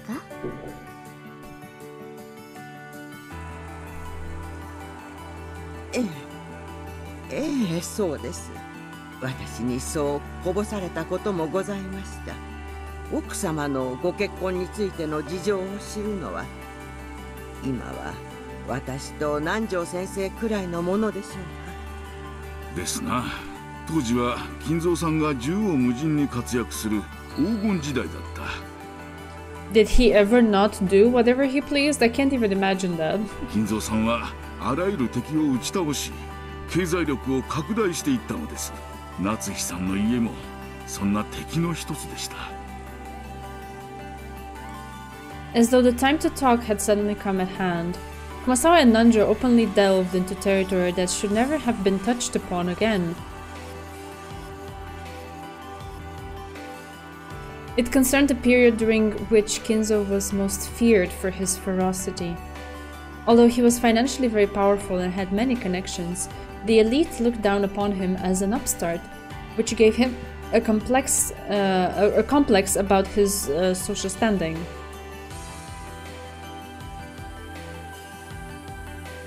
Yeah, see, that is your answer, Patch. We all have to arrive at our own.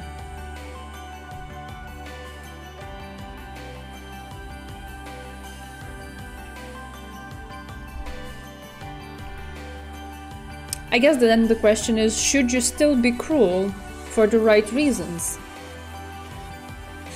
Which opens up a whole lot of things behind it, so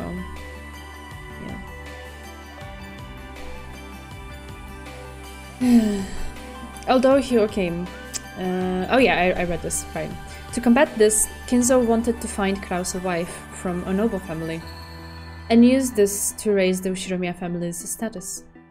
He waged a financial war against Natsuhi's family, beat them down, and then proposed that the marriage be performed as a method of reconciliation. Right. I don't know, reading this, at least at first glance, all it does, it just fills me with even more admiration for this woman. Holy heck, the things she's been through. And the person he picked was Natsuhi.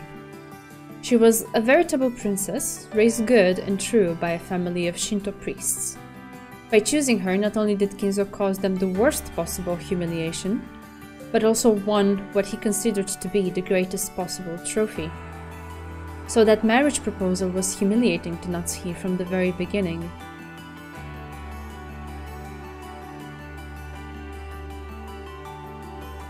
Yeah, that's one aspect of it, Dezo. Yeah, I agree. Natsuhi support group worldwide, yeah. この辺りの経緯については、今、熊沢さんと南條先生がお話しくださったものと、日記帳に記されている内容が合致します。以上から、夏日さんは、後宮夏日を名乗ることとなった当初から後宮家に対し激しい憎悪を持っていたことがお分かりになると思います。どうですか、夏日さん。それはお認めになりますか？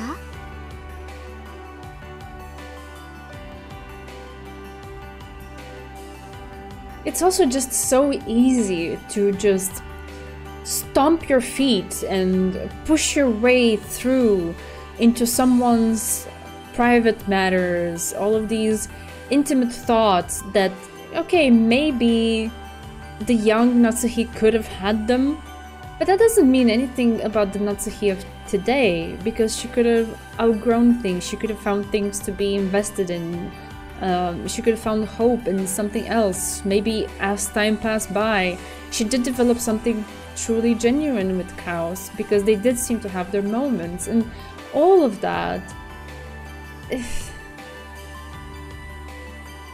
When you are looking at the like laundry lists of someone's vulnerabilities and fears and worst moments of their lives, it's so easy to place yourself above it and be like, oh my god, look at you, look at all of this, as if you don't also have similar things like that.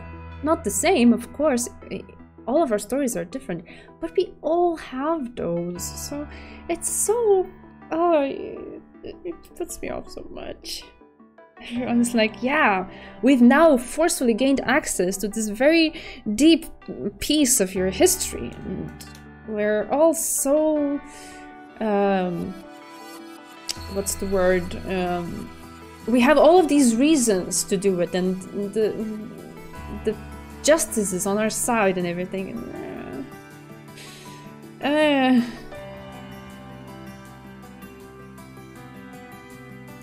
The whole chapter really hammers home what truth means in Umineko. I can see that they're exploring that. Natsuhi getting 1980's equivalent of getting cancelled on Twitter, I suppose so.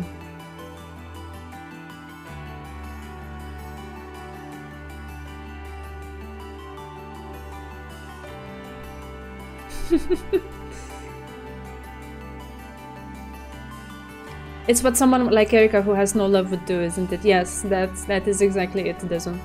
Yep. Oh, Bea. Rosa is a touchy subject. We've spoken about it. I don't argue necessarily that she's in a position of poor her, you know. This chapter really had me fed up with Natsuhi being used as a punching bag all the time. Rikishi, you're an evil genius. Yeah.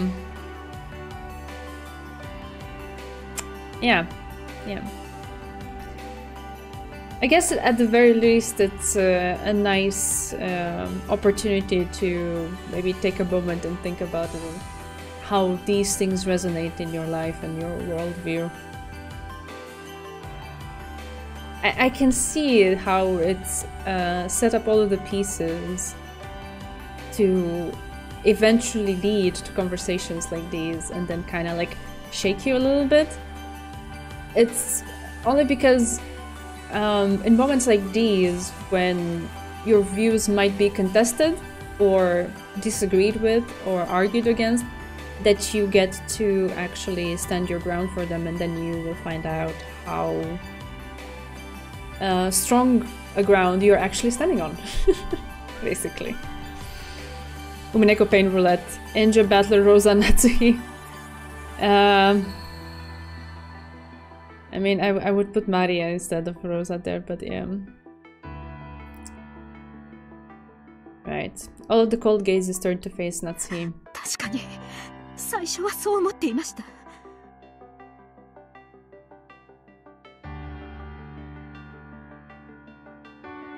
Yeah, the torture scenes on Rosa, I did not like. It was so uncomfortable. I still remember. You just writing that line really took me back. It's just, no.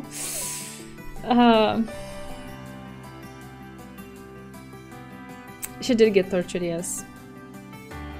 私は愛のない結婚を強要された花嫁という名の人質だと、そう思っていました。There it is. ですが、夫は私を人質などと見下しはしませんでした。私の事情を理解し、同情と慈しみを与えてくれました。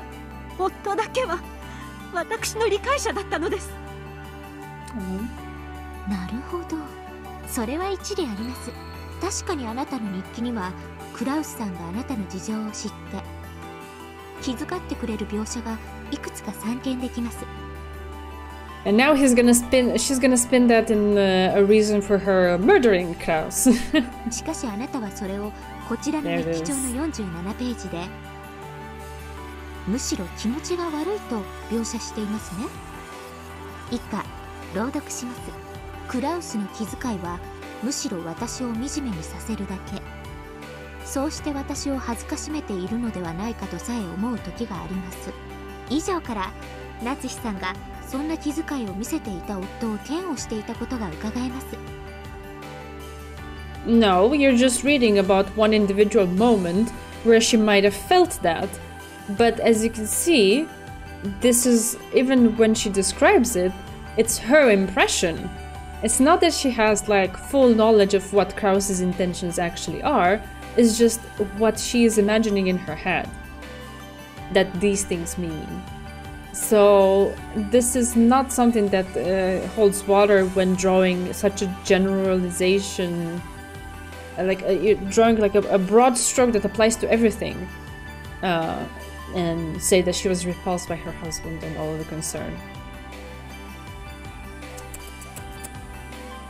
待ちなさい。確かに最初はそう思ったこともあります。 Hey Viburnum, how are you? まだ日々を不安に過ごす私が気遣いを素直に受け取れず邪推してそう記してしまったこともあったかもしれません。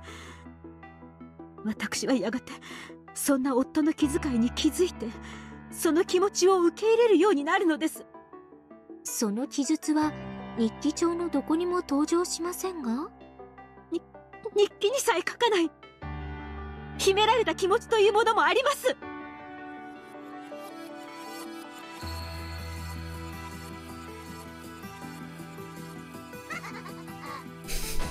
あらゆる証拠品と証言から多角的に構築してあなたが夫に激しい嫌悪を持っていたことは明らかです。そして逆にあなたがおっしゃるようなやがて受け入れるようになっていったことを示す証拠は存在しません。私は夫は愛していました。その発言を赤き真実に昇華させる証拠証言の構築はできませんよね。愛を語るにも証拠がいるというのですか。赤き真実以外は何も信じられません。赤くない発言は何の証拠にもならない、何の信用もできない。赤くない文字は全て私を欺くための偽りです。愛してるHey Squid. yeah, we're gonna keep going for a while, don't you worry. 白い文字で愛を語られて誰が信じるんです？ I have no words. 赤くない言葉なんて何も信用できない。 Just head shakes. That's all I have. Oh, thank you, Squid. Good luck with work. It's really something, yeah. この世で信じられるのは赤き真実とそれを得るために主に捧げる供物の証拠品だけです。Clinton. We have been streaming it for 6 months, okay? let me allow this.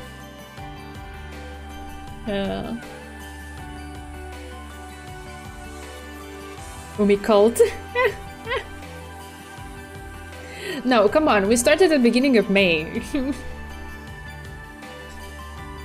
Give me physical proof of love. Yeah, it's crazy.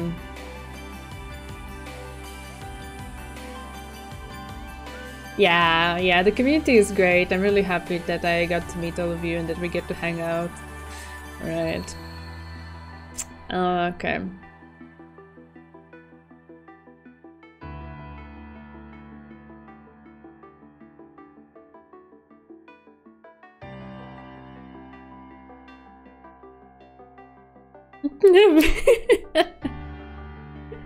Banjo. Yeah. No, her argument doesn't stand in my book. Just because Natsuhi didn't write it down, that doesn't mean it doesn't exist. That's weird. It's twisted.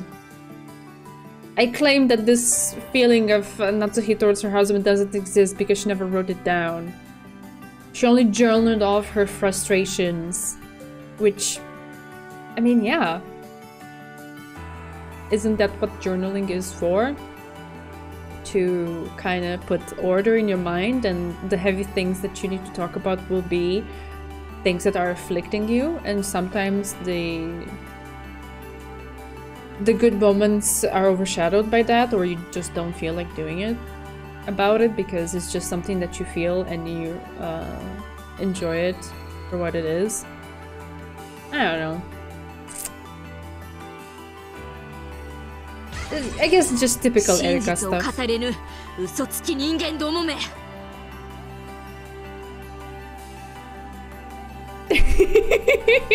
Oh guys, you're so cute.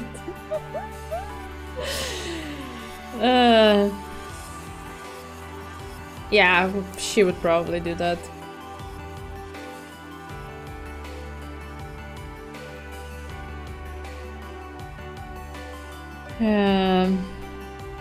Hey, Bompans. Welcome, welcome.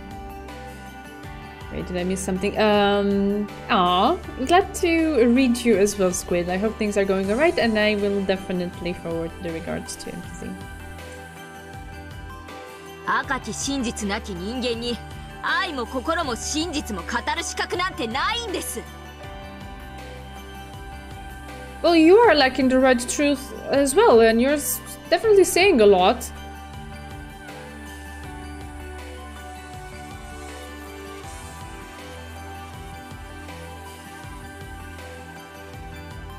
Yeah, no worry, Bear. You feel free to express your thoughts, it's fine. 知ってました。男はあなたたち女が思ってるほどバカではありませんよ。男は女の愛しているなんて本気で真に受けたりなんかしません。かわいそうな人。本当に人を愛したことがないのね。探偵に恋愛は不要です。恋愛という単語など殺人動機を示す以外で使用した覚えがありません。Yeah, and because that's all you can do with it, you obviously don't understand it. It's just... God, I can't even...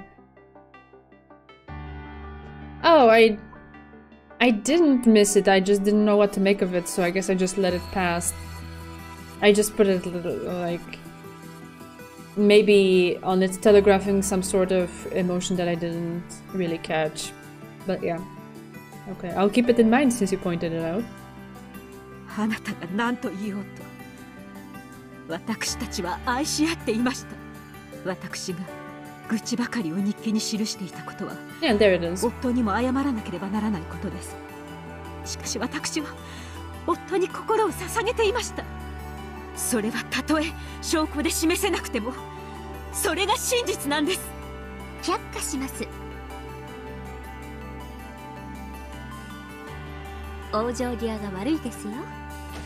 証拠と証言からあなたが後宮家も夫も全て憎悪していたことはもはや明白なのですから。そうよ、私は何度も聞いてるわよ。あなたが陰口を言っているのをね。あなただって秀吉さんの陰口を口にされた日もあったではありませんか。 That's what I've been saying. We all have these, in one form or another. 主人を殺したくせに。 And here we go, right? You don't have an answer to that. You cannot justify that. So then your emotion is pushing you to latch onto this idea. You wronged me. So I'm still right because you wronged me. 何よその口の利き方は。死になさいよ。死んで主人に詫びてきなさいよ。乱暴はやめてください、エヴァさん。今は私が犯人を追及して断罪する甘美な時間。あなたのものではありませんよ。さて、そんなわけで彼女は数年を経て表向きは生活に馴染んだように見えましたが、実際は心の中に強い憎悪を募らせたままでした。そんな彼女の中にいつか復讐したいと思う気持ちが芽生えたとしても、何の不思議もありませんでした。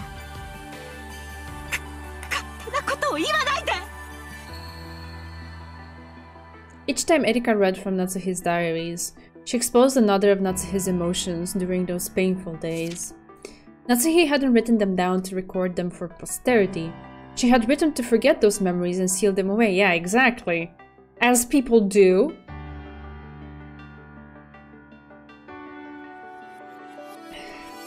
That was why, after writing down her feelings during those painful days, she had locked them up and sealed them away for all eternity.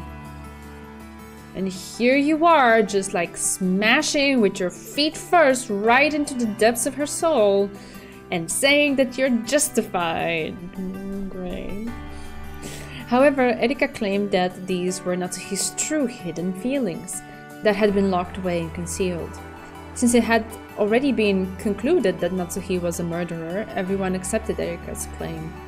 By this point, the red truth wasn't even necessary to establish Natsuhi's motive.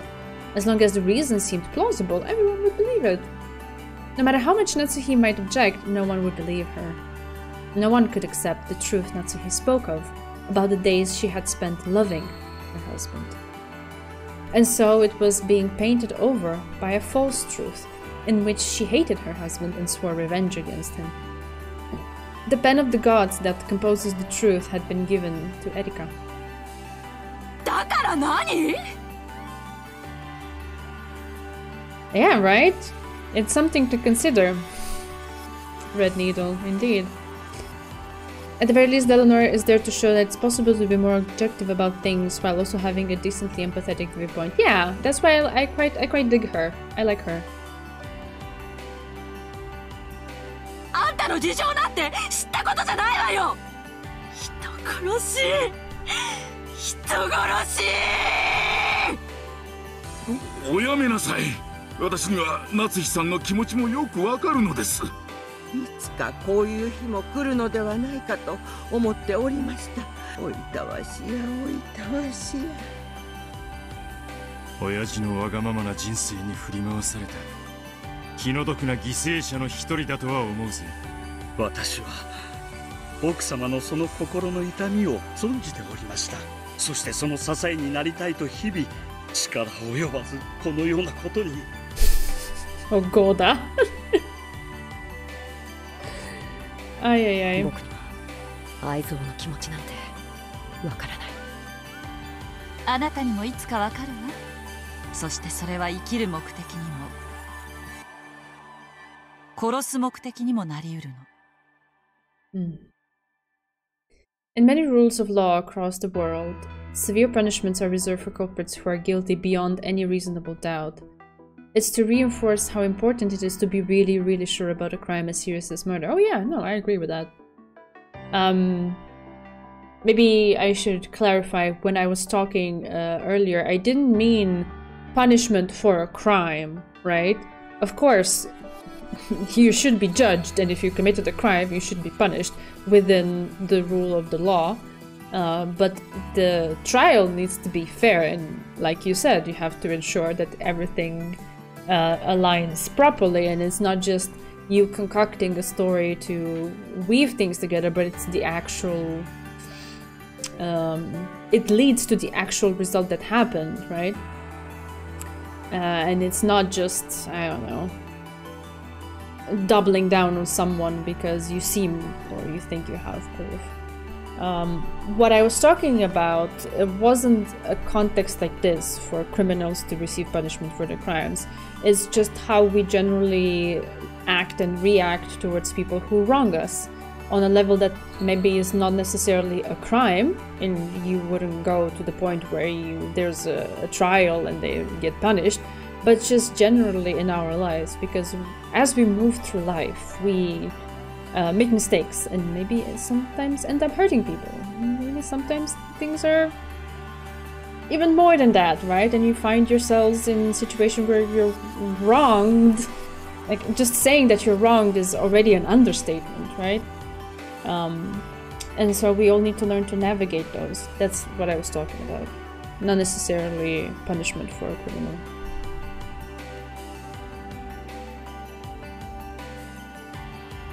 No, that's okay. I just felt like since this was being said, I wanted to clarify where I was coming from, in case it wasn't clear. Because Goda failed to comfort Natsuhi, people die. All die, none escape. Yeah.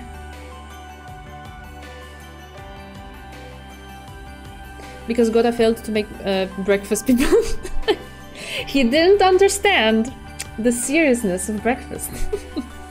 I'm kidding. I only feel punishment is really required when there is no remorse for the wrong. Yeah, see, what I'm talking about is that we all have our own path towards an answer for this question, and it depends on a set of circumstances that we all react differently to, yeah? The most important meal of the day. I don't know, I thought that was a marketing ploy. Although I do eat breakfast, I need it. It does give me a good kick and boost in the morning. I would be starving by lunch if I didn't have breakfast. People die when they are cooked.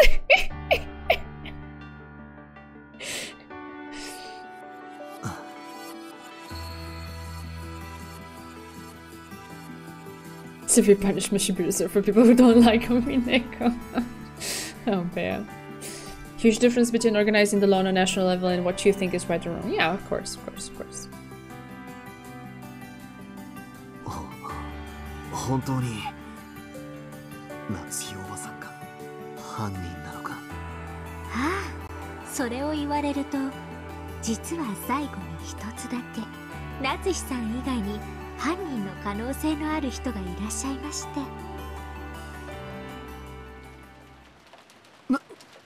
何？おい、ふざけるなよ。なんでそんな大事なことを早く言わないんだ。夏日さん、実はあなた以外にも犯行の可能な方が一人いらっしゃるんです。Sentenced to death. あなたがどうしても犯人でないとおっしゃるなら、その方が犯人ということになってしまうんですが。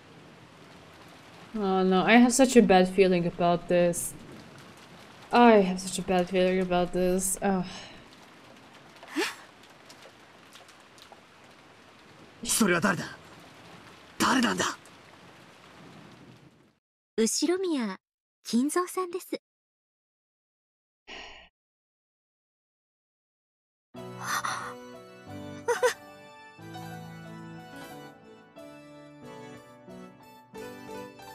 Yeah, it's gonna be a thing of like accuse this person and free yourself, something along those lines, right? 金蔵さんは今日の未明、3階書斎の窓からお出かけになられたまま行方知れず。It was all a prank, Natsuhi. Sign, Natsuhi. Oh god. Ay, ay, ay. そうでしたね、バトラさん。夏日さんと同じように金蔵さんにも全くアリバイがありません。実は今回の事件、金蔵さんにも犯行は可能なんです。私はてっきり最初からいらっしゃらない人物だと決めてかかっていたので、今の今まですっかり失念していました。それをお詫びいたします。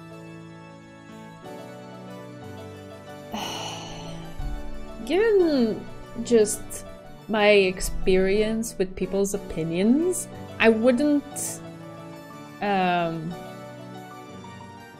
deny the possibility of there being someone like that.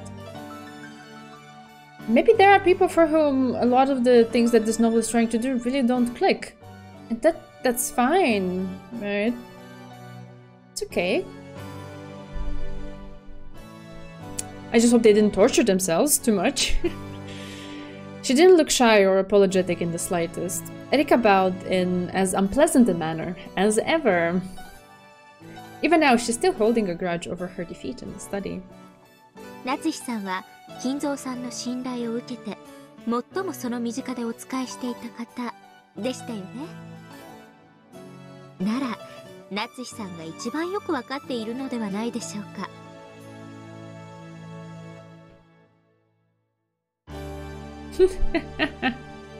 Yeah, I mean, this is definitely something that we should take a bit more control over in our lives, I would say. Because life is short, time is slipping by, and it's so precious. Don't waste time in situations where there's nothing in it for you. Cut it short, don't be tempted by the gambler's fallacy. You have a remote so that you can change channels on TV when what you're seeing is not aligned with what you want to see. Let go and move on. Yes, the sunken costs, yes.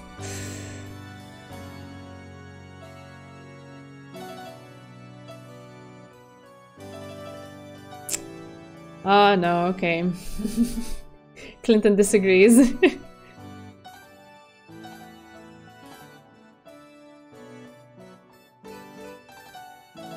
Wait, what? I don't understand.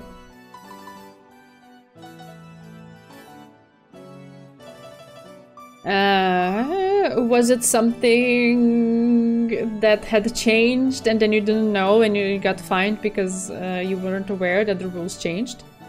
Okay. Okay, I see.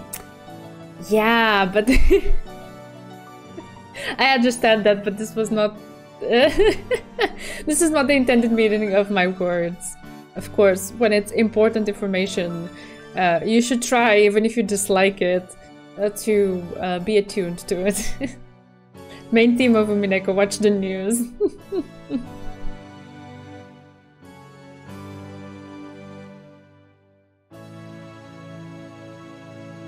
Yeah. Right. この事件が実は後宮金蔵さんによる当主の犯罪であることを。お父様を犯人呼ばわりするというのですか。ご安心よ。金蔵さんが犯人ということであっても、ホワイダニットを構築できるだけの証拠と証言をすでに十分に用意してあります。Again!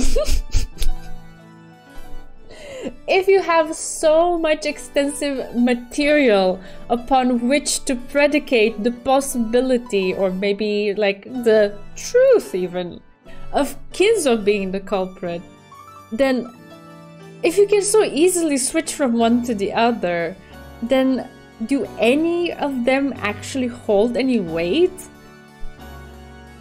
Exactly! Exactly, Dezo, what is this?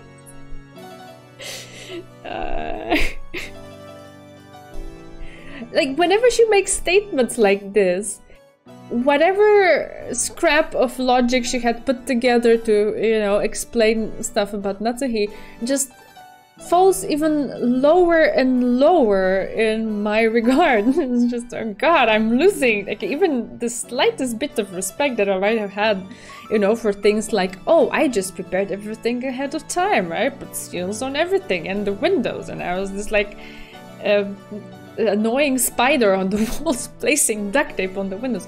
Whatever. I could you know, respect that from the perspective of, oh, that was a lot of effort.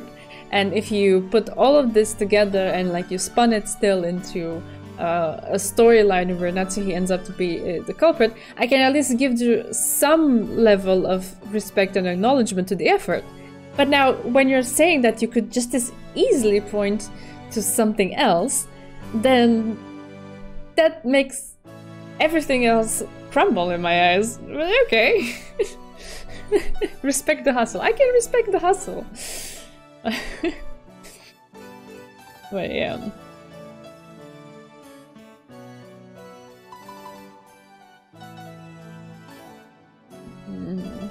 We eating good in Burns Corner. Oh, Chidorin.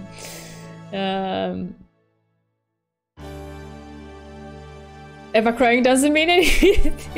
Oh god, no. Rodent plot armor is too strong. I mean, I guess that's the point. I think Erika is so convinced that Natsuhi is the culprit that she's hiding Kinzo's death that she's just torturing her until she breaks it. Maybe. Is this how Burn expects Battler to act in question arcs? I don't know. I'm glad he didn't though. I have my respect for Battler is through the roof. Like, I feel a lot more respect for Battler shouting silly blue truths with Trap X or Method X or Poison X than I feel for Erika putting all of these things together and then being like, oh, but actually, you know, I could spin it just as well into this other person being the culprit.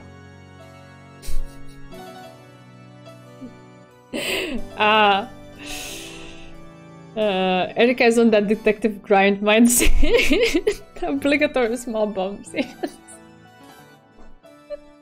Hey, I have some level of respect for that. That is ingenious. That is creative. I couldn't have come up with that. Yeah. Right.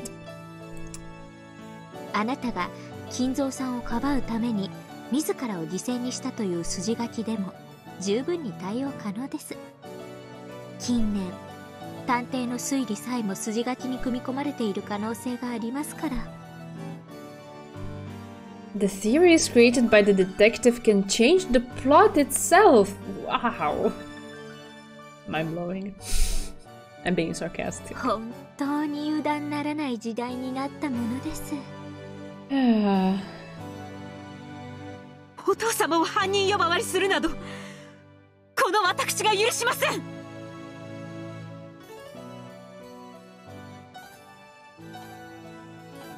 Yeah, you know, that's how she is. Erika's on our side, the human side. Yeah, I feel like that has lost all meaning because it's not about... Like, when someone is acting like this and you disagree with them, even if they technically should be on your side, I don't... How do you put it? It's possible for someone to argue for something that maybe you could also, you know, be of the same mindset.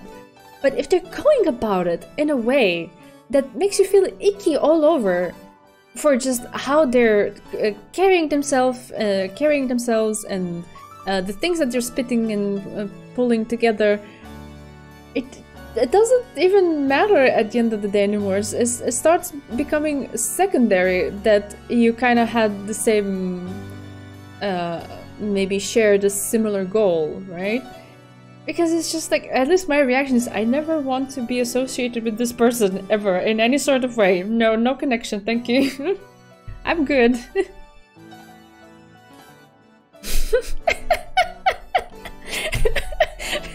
Goda in the system. Poor Goda.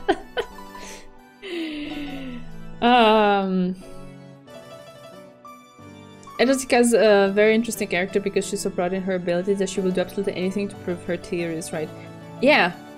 And in all of, like, in that, the core of everything that's happening is just like whooshing past her head. Because she's not seeing the proper meaning in anything. She's just trying to rearrange, or like to arrange the puzzles of the mystery in a way that she can feel proud about herself that she did it. But she doesn't care of the proper why, and she doesn't care if she's actually putting them together correctly, just that she can be proud about it, if that makes sense. She has no love and walks all over these characters we've known for hours. It's only natural for us to be pissed at her. Yeah, I am. I think small bombs steal the thunder and people don't appreciate delayed drug X that creates cuts on the neck. Yeah, that was... Today I was like, what the fuck? Cut that. But yeah, because we've had all of those in the past, it's the novelty of it has kind of gone away. And right now it's just, there goes Battler with another Trap X or Person X or Drug X. Yeah. Right, okay. Yeah, and she's doing it purposefully because she knows just how much this would grind Natsuhi's gears. Acting in that way would be her completely negating this set of values and things that she cares about that she reached through so much pain and endurance. It's crazy. She will not do it, and I think Erika's banking on it. Damn it. Yeah, exactly. She has no interest for the why. She goes through the motions of the why. She's not actually exploring it. She just wants to be a first-rate detective who is able to weave together the why. She doesn't care if it's a real one. She just wants it to be sufficiently complex so that she can pat herself on the back.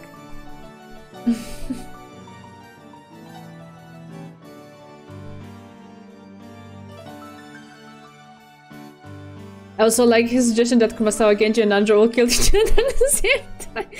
Yeah, like in the Spider-Man meme. Yeah, that's exactly how I'm imagining them. What if the man from 19 years ago pops in and socks Erika? Socks or knocks? I can imagine knocking her with a sock too. That's fine. Natsuhi-san, 頭を冷静にして胸に手を当ててよく考えてください。あなたが実は金蔵さんが犯人でしたと告発してくれれば、この事件は全て解決するんです。あなたの濡れ衣は晴らされ、名誉も回復されるでしょう。Hit with a sock filled with gravel?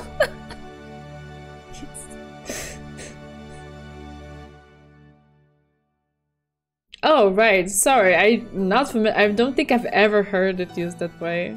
Or if I did, my mind didn't register it. But yeah, because I'm not familiar with it, the image of a sock just popped into my head. Sorry.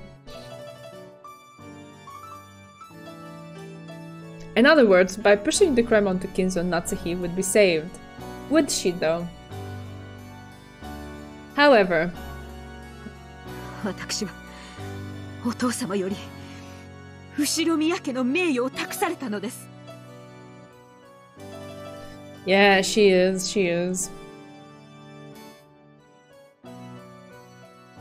その私が濡れ衣を晴らすためだけにお父様の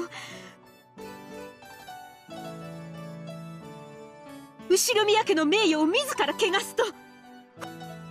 Of course, Natsuhi knew that she wasn't the culprit. And she also knew that Kinzo wasn't. So being framed herself and pushing the blame onto Kinzo were both unacceptable, unbearable outcomes. いいんですか？すでに散々立証しております通り、あなた以外のアリバイは全て証明されています。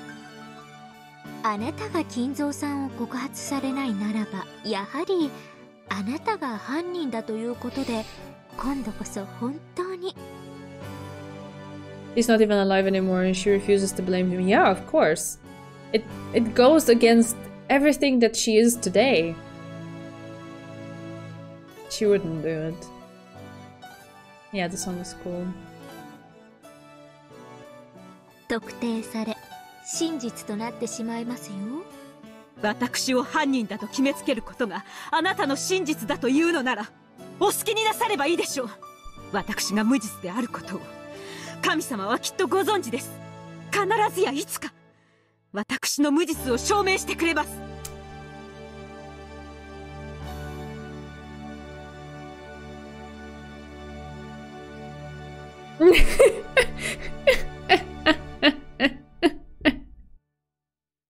I mean, of course, because they leave an impression, Bea. Of course. If it came to a choice between her or Kinzo being framed for these crimes, Natsuhi would sacrifice herself. Perhaps that was her way of protecting the Ushiromiya family honor. Yeah. Natsuhi. おばさん。チャンスをあげたのに。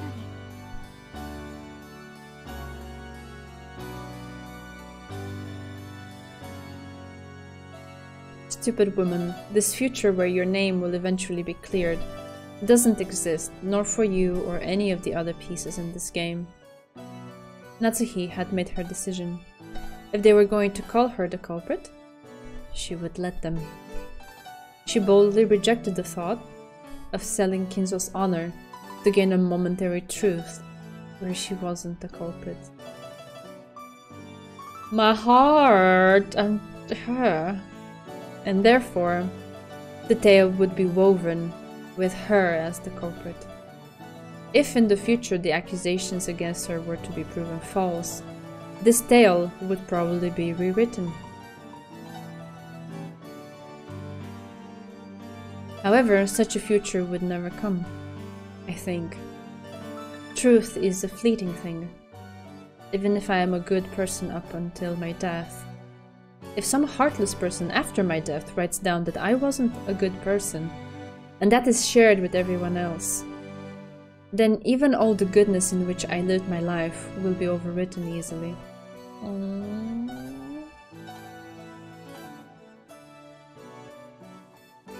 And so I think I must live as a good person for all eternity.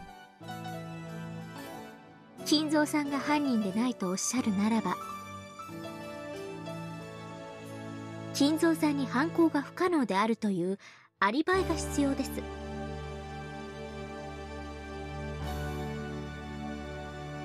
I resonate so much with that.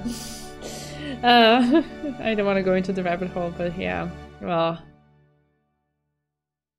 そうでなくては真の意味で夏日さんを犯人だと特定できません。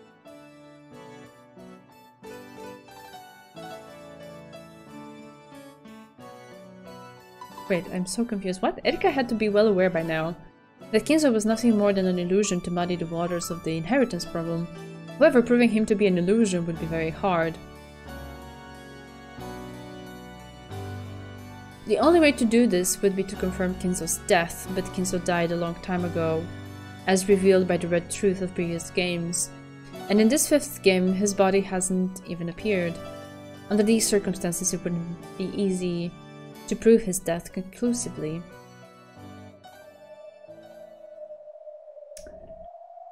Oh, yeah. Okay, so now we're going down this path. Maybe it's best to save here, is that okay? I know maybe we're like very close to the end and stuff, but I don't want to go into overtime again. It has started to kind of be staple. I would just want to chill and complete things at a leisurely pace, if that's okay.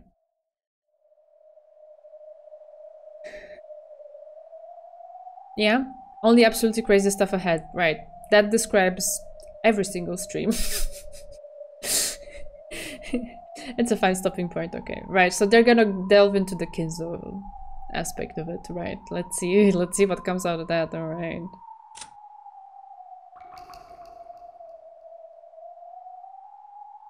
Right.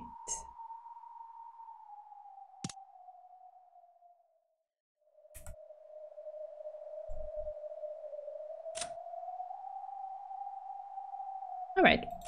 Well, it's great to hear the that you agree with me. Yeah, that's okay. The confirmation, yes, that's the word I was looking for. Next one is the one. Always, Bancho. Always. Next episode will be lighthearted and uplifting, surely, as all of them are. Clearly. Clearly. Oh. A lot of thought-provoking things there. Very, very interesting.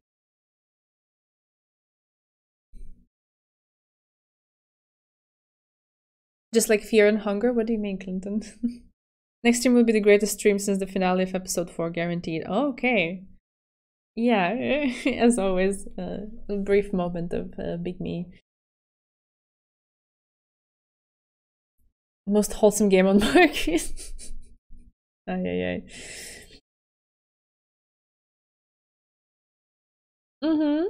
Yeah, I like that a lot about visual novels in general. That's kind of my jam, I guess. I relate to things and then I project them onto real life things and just use them as a opportunity to, you know, explore certain thoughts and what would be my position in reference to various situations. I think that's it's a cool thing that such an experience can not only like give you entertainment because you are, you know, obviously consuming a piece that is supposed to be entertaining, but also give you the opportunity to reflect inwards and, you know, think about things in your life. That's how these things become important to you, because you connect to them in ways like that. It's very cool. And Umineko in particular is doing a great job at exploring all of these themes and motifs. So they're super juicy for me. I'm enjoying myself. So everyone in the parlor just watching Erika talk smack, I guess. We got some cool moments and some ideas to chew on. Yeah, that's what I'm going for. Japanese visual novels let you talk about a lot of thought-provoking and relatable things. I guess so.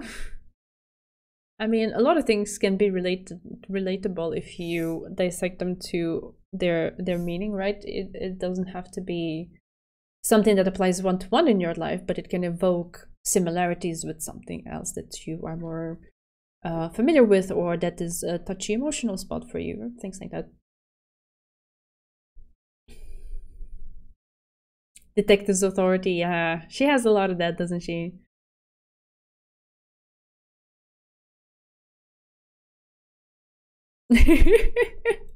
How people can say all kinds of things about people who can't argue back, i.e. when they're dead. Yeah.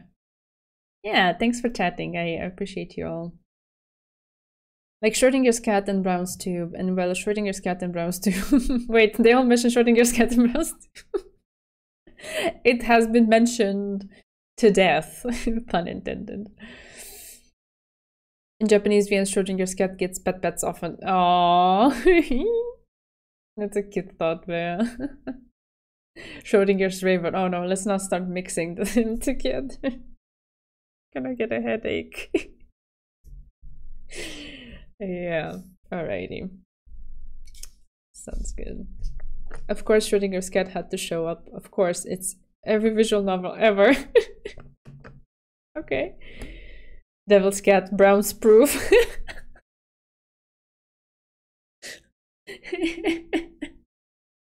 Yeah, nice one.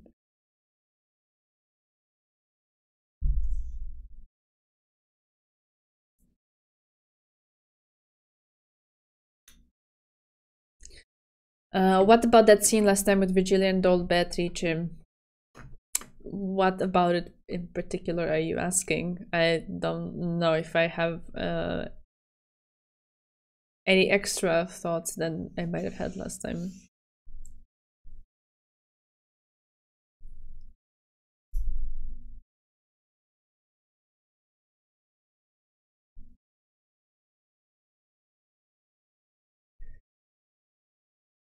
It's time to open the box.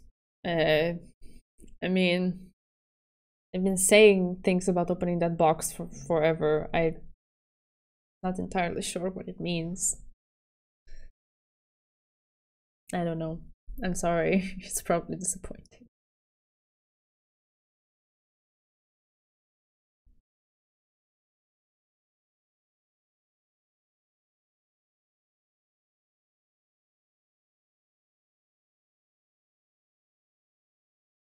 I don't know if I've acquired anything this stream to have extra thoughts on it. That's why The box is heavy, we're still trying to lift it, yes. Pretty much. I'm doing my best, I'm hanging in there. Yeah. For now, this has been me today. Thank you so much for joining. You're super lovely, and I'm looking forward to continue doing this, I guess, on Thursday. Not pressuring at all to see you typing in my Discord. This week it's gonna let's see. I'm here like, oh my god, no, what's happening? What's gonna happen? Okay. Bern was a little heinous mama cat earlier. Yeah, she is really taking out her claws. Grr. Then something else. Why might Peace Better call Battler a liar when he said, "I never break my promises"? I mean, it has already been implied that there was, I think, there is something there that affects Beatrice that is related to Battler. I don't know what it is. It kind of seemed to get pointed out in tandem with the whole story about Battler's sin from 6 years before. I don't know if they're supposed to be related or if they're touched upon almost at the same time, just to confuse you. There is something there because Beatrice was disappointed in Battler before, and it's one of those things that it's just a hint that, oh, there's something deeper there. There's something interesting and cool and juicy if you manage to unravel it. But I don't know, other than to start projecting my own ideas for what the story could be. I don't know what to do about it, and I don't want to do this because then those are my ideas and not what the novel is actually going for. If that makes sense. I don't want to project too much of my internal narrative onto things.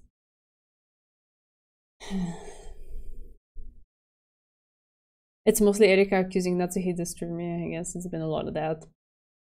I don't know why cats love chilling in boxes. I mean, they love chilling. If you draw a square on the floor, they're gonna chill in it. There's something about containment that, I don't know, makes them feel good. Okay, sure. Discord invite, just a sec.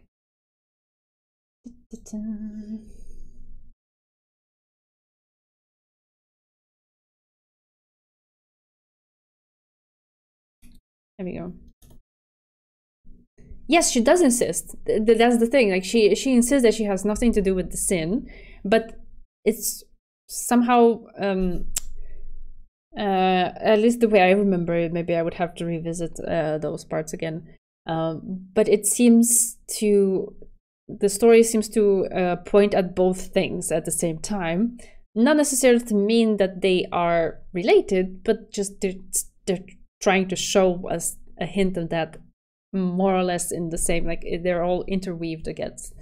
And so do I separate those? Are they related? Beatrice is just saying loud and clear, I didn't exist back then. There's nothing there that has anything to do with me. Blah, blah, blah. And okay, great. But then there's definitely something else. Because, yeah.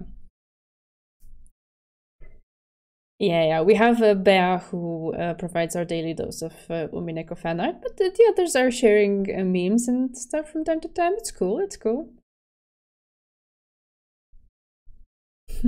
It's like having your back against the corner wall. You know your back isn't exposed to danger. Meow. Okay. Yeah, I see what you mean. Okay. Yeah.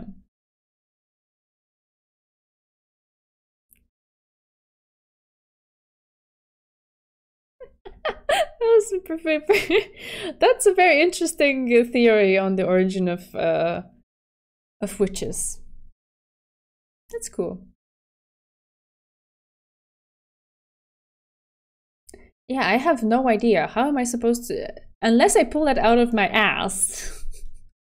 How am I supposed to answer that question? And I don't want to pull it out of my ass.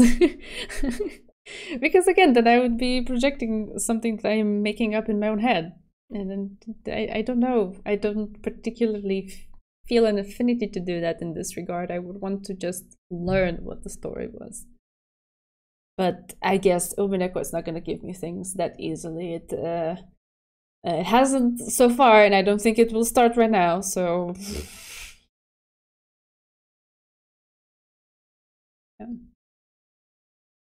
Yeah, I'll keep them in mind.